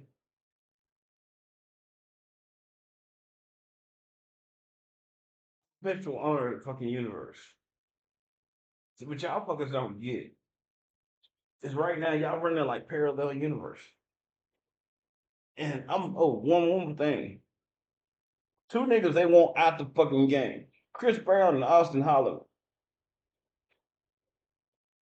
I was locked up with a nigga from who had Romanian heritage, and he kind of let me know because I was wearing one of them sunboat shirts. I was wearing one of them sunboat shirts, which I ain't got on right now, but I got it in there. I got locked up in that shit, barefoot in pajamas. The nigga said, "Hey man, my family from Romania.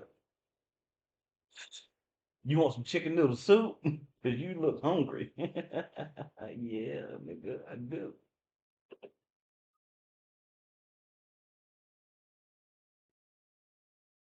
That's all I got to say about that.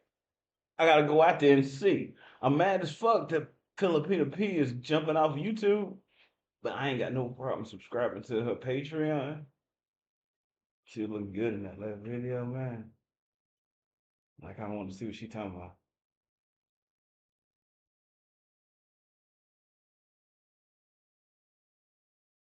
So I'll be out there in Asia, especially Korea, Rico, and all that.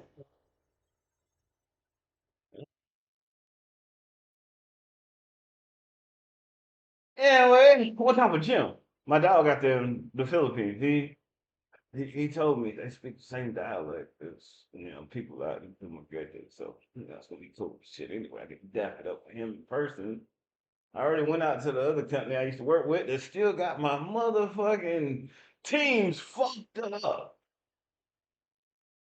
But last night there was some nasty shit that didn't go right the way it was supposed to.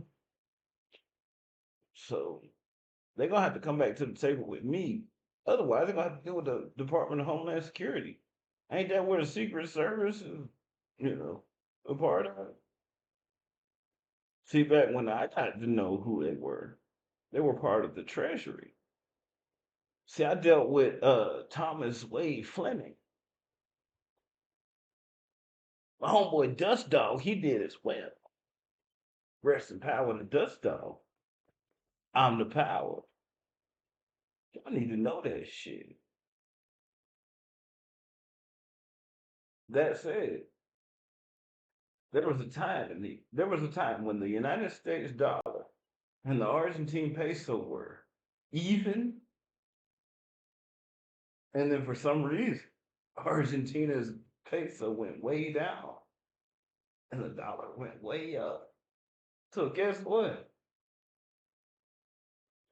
I'm hanging out in Paraguay to balance that shit out. Y'all better know who the fuck I am and what the fuck I'm capable of. And one time for my dog Jeff. Both of them. The one in the Sunshine, which was hours up the street, and the one in the United States, whose heritage is Japanese Asian, but he grew up in fucking somewhere between Hawaii and San Francisco. LinkedIn, y'all know what the fuck I'm talking about. Y'all wasted my motherfucking time before. Don't do that shit no more.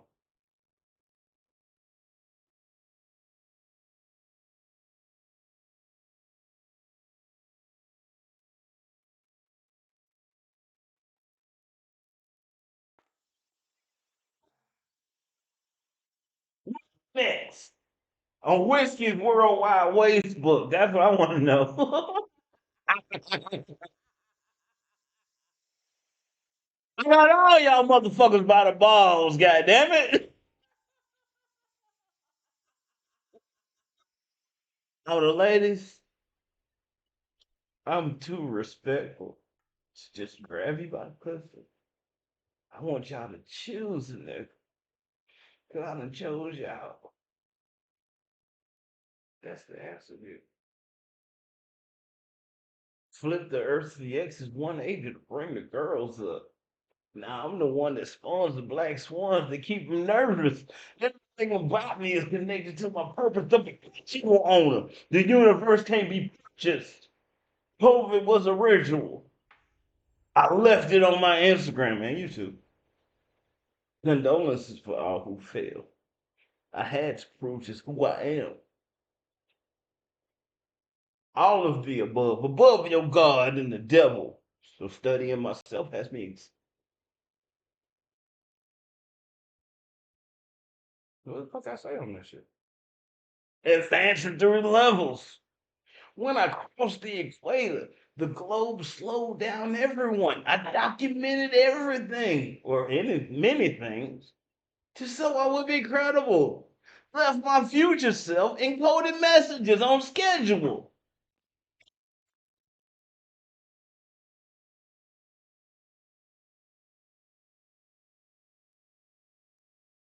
My meta senses listened for my wisdom to be ready for it. And I was thinking about that shit when I said it. After I said it, I was like, "Oh, what the fuck happened to MetaTrader?" You know, left my future self encoded message on schedule. Meta senses, future trading futures and shit. My meta senses listen for my wisdom to be ready for it.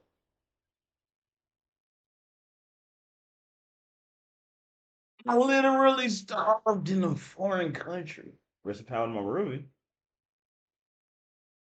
I mean, I starved a few times. One time I ate some poison berries. The cop told me not to eat that shit. I ate that shit anyway because it was the only thing I had. But I buried some candles with no shovel for it in the park. It had yellow tape around it, motherfucker. Like, don't come in this motherfucking park. I went in that motherfucker anyway. Buried them goddamn candles in the ground in the middle of the fucking night. Now on my watch is demons, which my watch is over there, but still, I created these demons right here without AI. Now on my watch is demons from the bezel to the skeleton. That's my omnipotence, goddammit.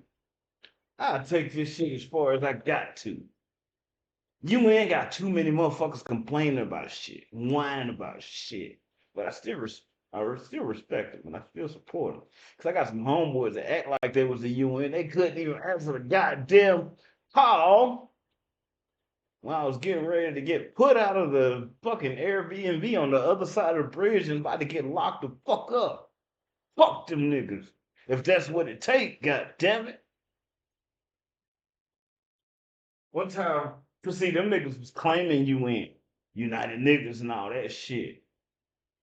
I can do that shit anyway. All I gotta do is X out this nigga Chris Brown. They want his ass dead anyway. This a nigga named Alejandro Raw. That nigga look like Chris Brown big cousin. Think about that shit. One time for Rihanna. See? Oh man, I'm lit as fuck, drunk as fuck. Shoe juice shit, nigga. Whiskey shit. The giveaway shit, nigga. Think about that. Man, if I start selling keys, all y'all motherfuckers on the Fortune 500 is fucked up. Think about that shit. I think I'm gonna say that for my OnlyFans. Either that or my OpenSea account, one or the other. Pick a Fortune 500. Figure out which key you want to purchase. Google just happened to be on the fucking safe list. You know who was also on the safe list? Amazon, and they ain't even having no opportunities for a nigga in Argentina. I'm in Paraguay. What the fuck y'all got now? Otherwise, I might as well sell keys to that. I'm in the Amazon, bitch. Think about that shit.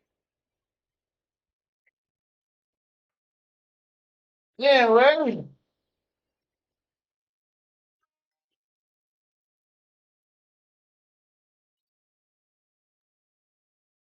See what the fuck I'm talking about now.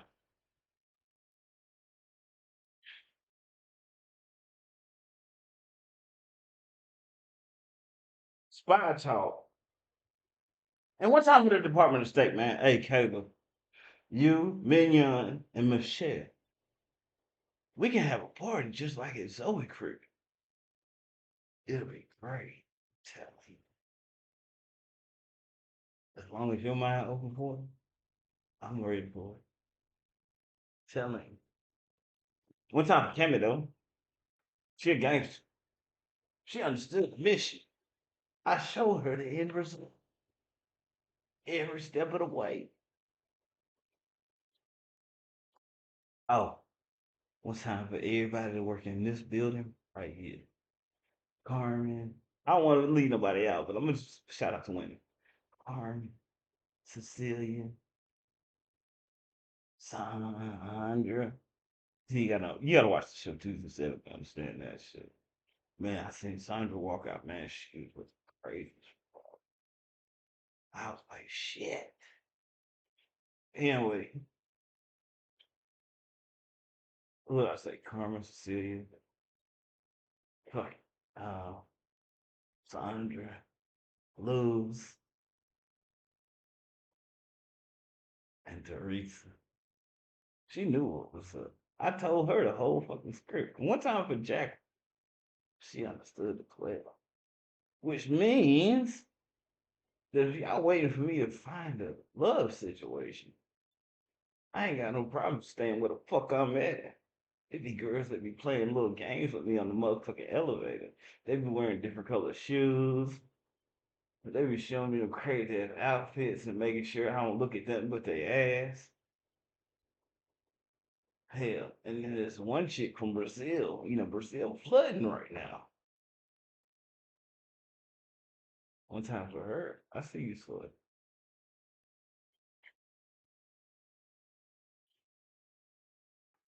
Yo, Soy, whatever the fuck you want.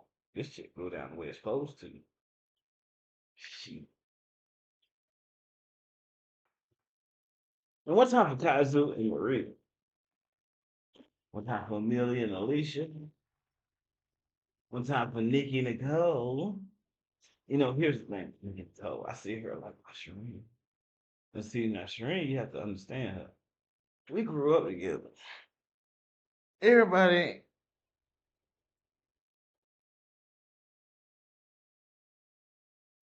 drop a goldfish on the ground. Try to pick it up. Shit hard as fuck right now. I won't pick it up. The thing about shit, yeah, I understand. Nikki Nicole remind me of Shrink. Thing about Shrink, we was best friends all our life. And everybody used to ask me, why you and Shrink ain't fucking? We was best friends all I didn't think about the shit. Now there was one day when me, Shreen, and this chick named Alicia channel Easy E on a Ouija board. And that nigga told me, cause they wasn't into that kind of shit like that. That nigga told me DOC, meaning shut the fuck up. Fuck all that. That's why the nigga can't say shit right now. He can't say shit, so I can say what the fuck I want. And Easy E just happens to be the airport in Buenos Aires, Ezeiza to be specific, Argentina. So guess what? If I go down to Ezeiza, man, I bet there's some fine ass chicks. I ain't gotta ask them no fucking question. So they know what's up. I really been trying to go out there, La Plata, Argentina. It's part of Buenos Aires province. I ain't got a chance to. Don't forget Zona Western. That's where my girl Sada at. She told me straight up, it ain't no difference between the province of Zona Western and the capital. let's just say Kava, because I can't remember what that shit say right now. I'm drunk as shit, right? She told me there ain't no goddamn difference. And when I asked her, I told her, brother, I said, you gonna be my girlfriend forever. She said, yeah, it's obvious. As long as I don't have to see that other bitch. What other bitch? The one that opted out. The one from Angola. Who's supposed to be my Bantu now? My Bantu now. It's alright. I just Bantu notch. Except for the fact that I fuck with the nigga. What's his name? I fuck with Lil Rue. I fuck with Lil, I think his name Lil Reed. And I fuck with Collard Greens. And one time my homeboy not, even though I think there's some wild shit going on that they don't want me to let him slide for. But he already in the game. He's Super Friends DJ. But I had a dream that a nigga was trying to shoot me in the face. One time my homeboy brother, I recognize why Puffy going through the shit he going through. So one time for the Secret Service, he was part of the Department of Homeland Security. That was the whole point of this fucking meeting. Crew partners, y'all on the motherfucking hook. I was trying to hook y'all up with some next level shit, and y'all wasn't ready for it. Otherwise, you would have showed the fuck up when I said show the fuck up. I think Jeff understood that, Stone. You need to humble your motherfucking self.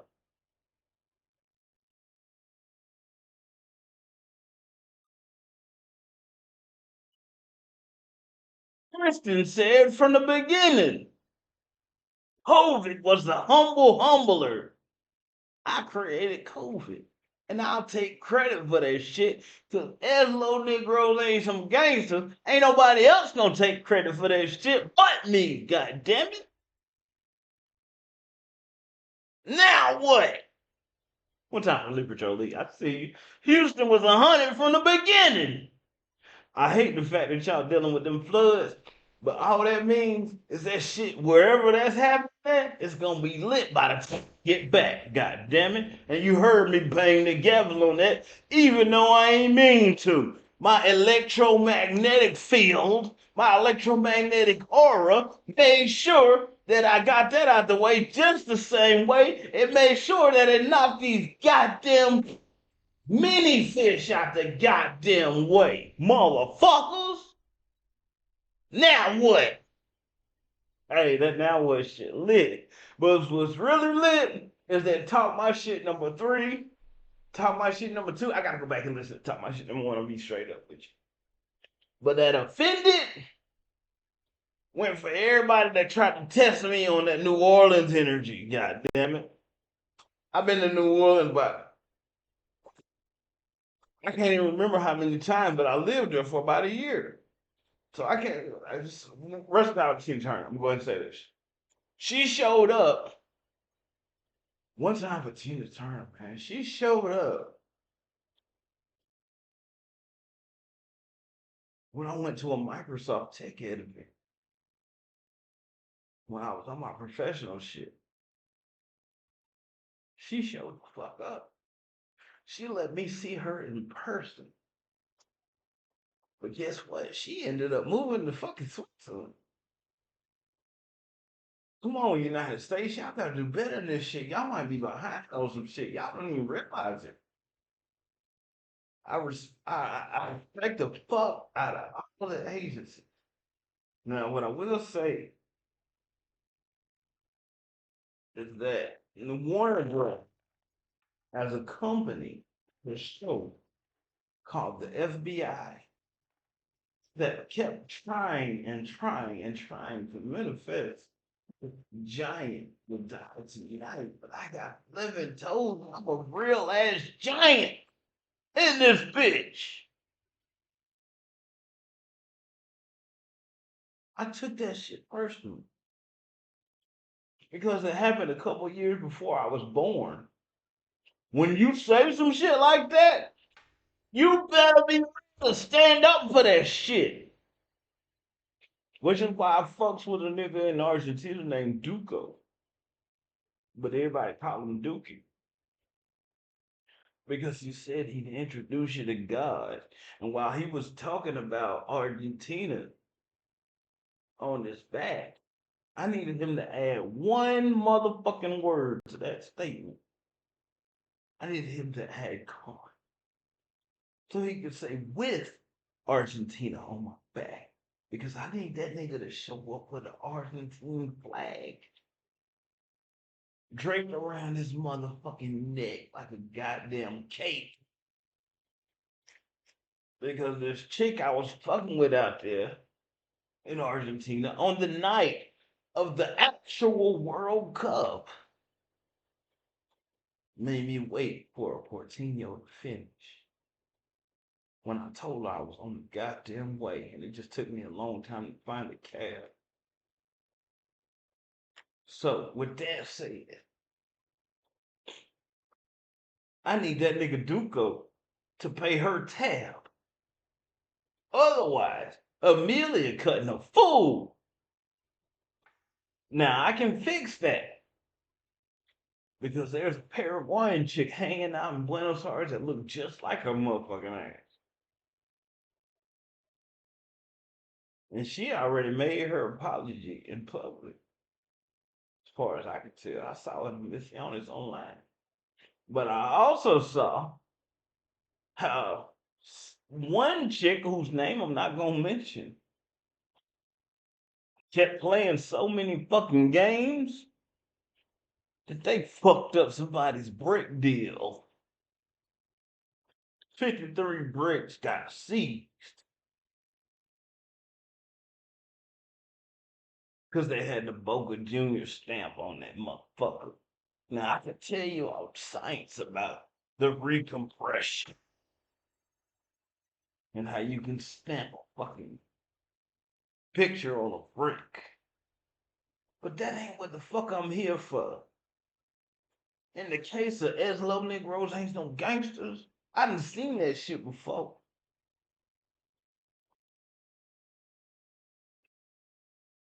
But them niggas too scared to answer a fucking phone. And ironically, their name is on a building right across the fucking street. And that bitch.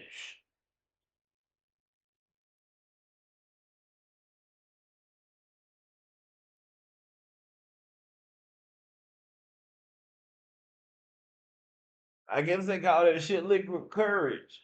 I be trying to be nice to niggas and shit. One time for Sandra, ironically, she was just like this. Last time I saw her, looking like a motherfucker.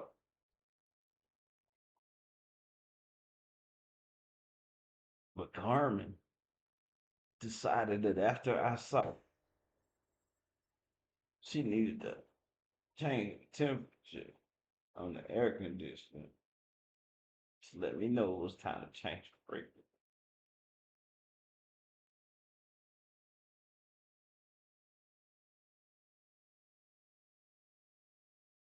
He was a bear. Waka waka. Nigga.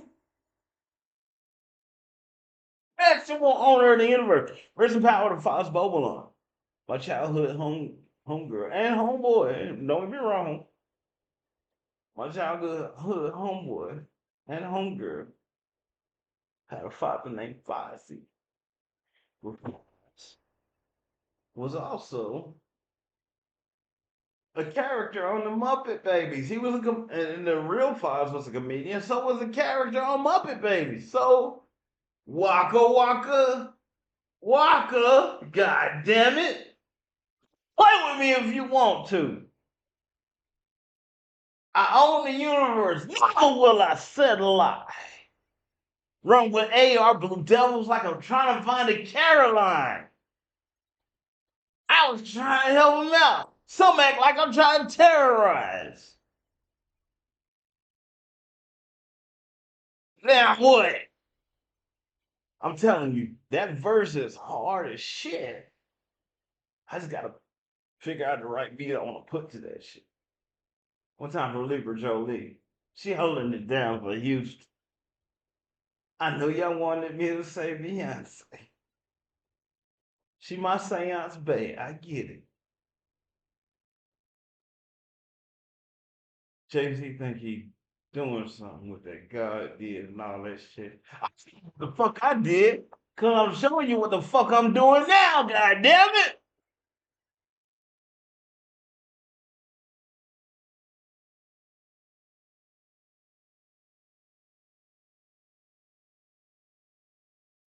One of the situations where I really don't give a fuck if the Secret Service wanted to hire a nigga. I've been the Secret Service asset to protect since the year 1999. And guess what? Them motherfuckers apologize for wasting my time. Wade and his black ass partner, I can't remember his name, but I fucks with it.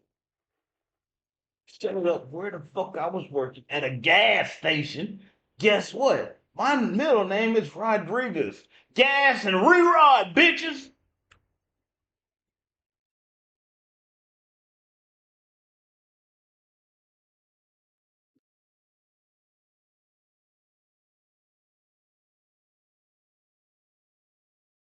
If you want to know what makes me so fat, so motherfucking foul, take a look at the time when the Department of State was interviewing my ass. One time for Kayla, one time for Yin Yan, one time for what's her name? Kim son. I don't know. She had corn on the back of her wall. I guess she wanted me to watch porn or some shit. Um,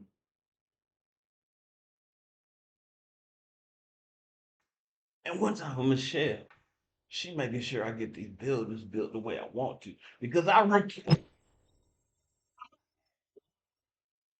fuck with you. Not asking. This is a demand. This is a shall conversation. I shall own every fucking building that I laid my motherfucking head in. And y'all better figure the fuck out how we gonna pay the. Damn it, y'all make me drop my goddamn goldfish. Y'all gonna figure the fuck out how we gonna pay them goddamn light bills and internet bills and shit like that. I mean, I mean, I'm 100% real with what the fuck I say. Perpetual owner of the universe. My name is Maurice Rice. Read the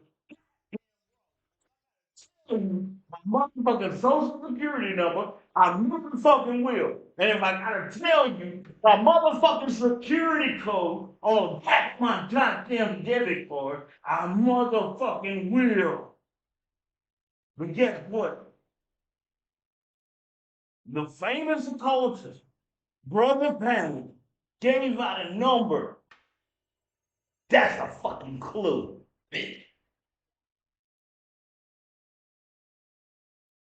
I own this motherfucker and I always will. I'm eternal in this bitch. You want to be a part of my mother. Look, everything else that existed, Tupando in a club, hoes.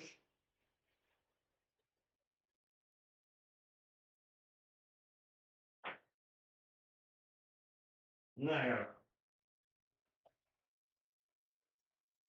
if you go and something, oh man, something, you know, got a couple of days, like, sit there. Let me be honest with you. You motherfuckers out there doing something. Nancy gonna doing fuck up shit and I be damned. She ain't playing the slick. I'll be damned if she ain't playing the slickest games that y'all motherfuckers ever seen, goddammit. All she doing is cleaning up the apartment. I give her a brownie and she get on with it. Last week I gave her an apple to eat. I got the other side of the apple in the cabinet, goddammit. I eat that motherfucker. That's a wrap for y'all bitches. Hey y'all niggas, straight up.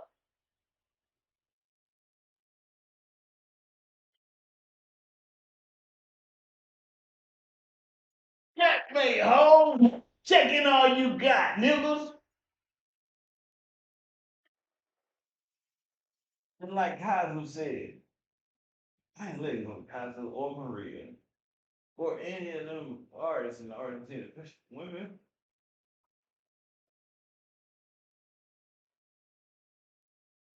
The song I've been riding with lately, Hang Over a Dawn. She killing that shit.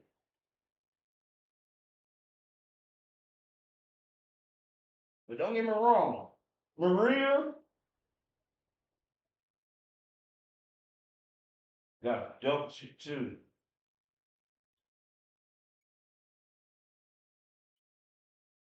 Y'all act like I had to come back home. I don't. One time for young Miko, she came down to Buenos Aires, made sure she made a fucking name for herself. And I was so excited to see her on Coachella. That meant that she made it all the fucking way. And since I sent my ex-wife a message saying that one day I will send her the fucking elephant. Goddamn, what the fuck you call that shit? The elephant cloud?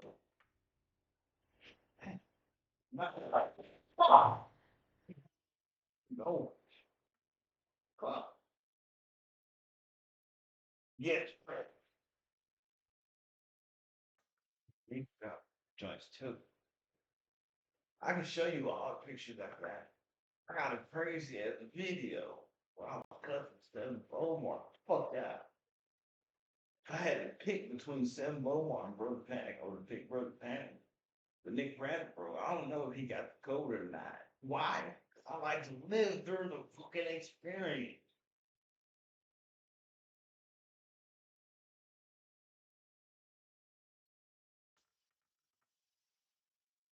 They had to sit the fuck down. Him and Bob. Both of them niggas.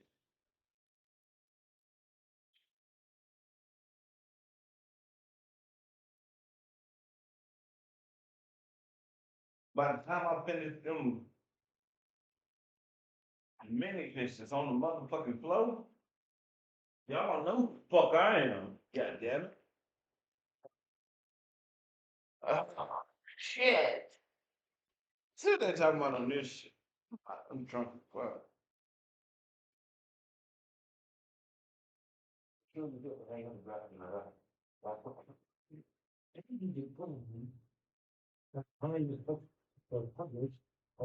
can't breathe that shit's blurry. Oh, fuck. Yes.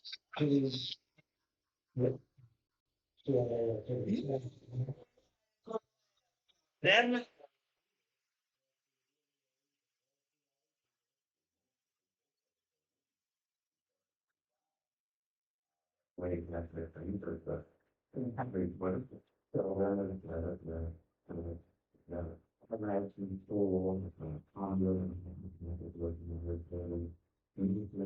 The super man.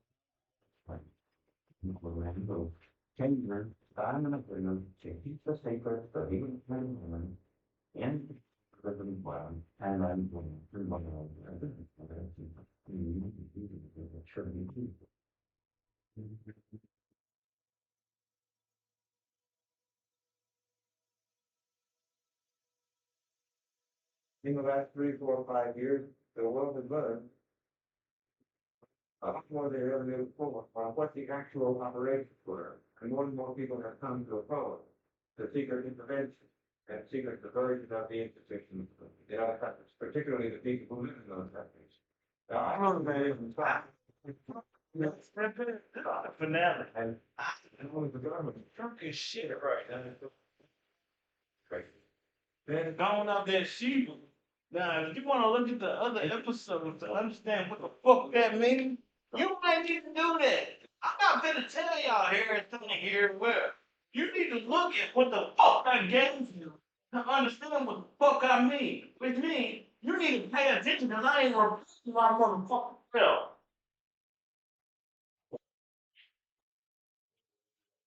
I'm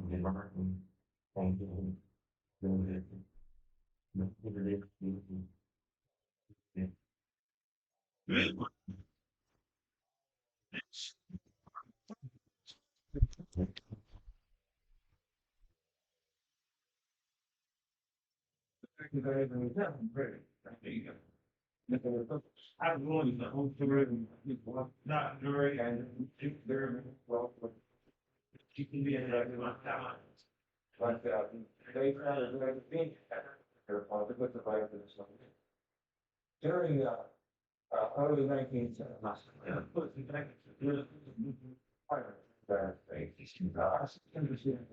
so we're made progress.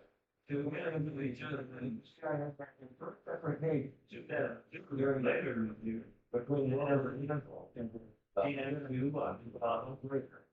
the agency in Washington, that's not the same house that its predecessor lived in, and where his predecessor lived and others. And we actually before that,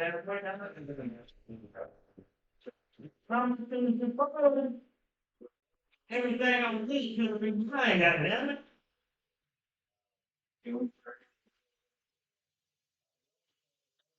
So,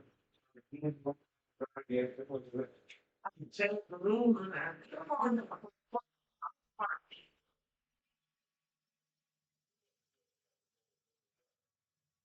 Even if you don't think of it doesn't go there, or an American government official, or an American entity office. We would feel because the people know that the CIA are doing it. People who are trying to so people on social media are not. But I read it.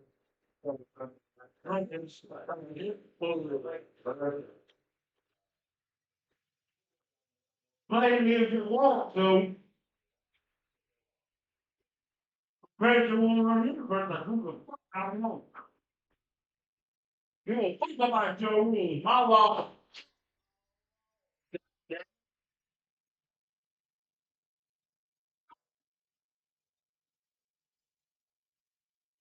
Managed to go into country after country, the theon, and promote dictators to take over the country, and with policies of suppressing human rights and abusing the human rights of the people in the country, so that take you around. This is a favorite story that the already encouraged him in power, trained the power so he could stay in power.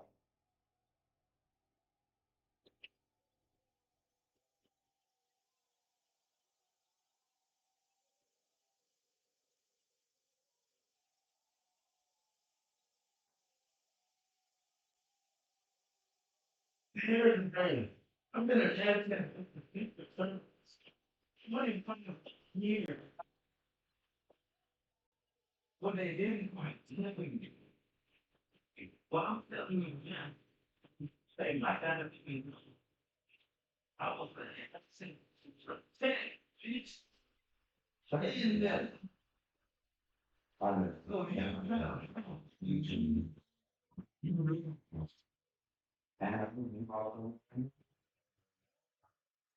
and then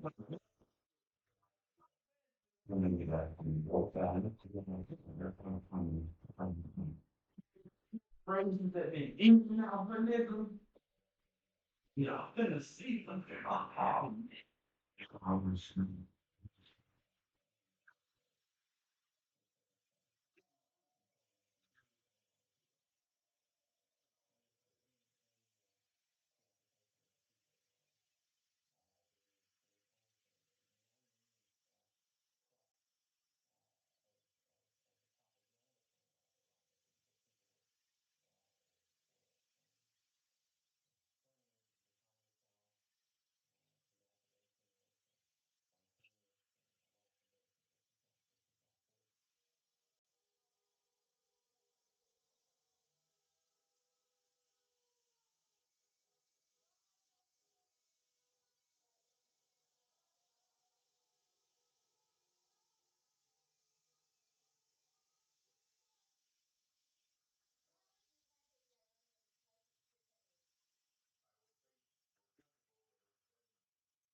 Fuck that.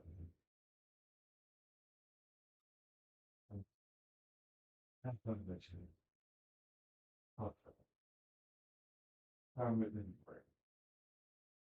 Oh, okay.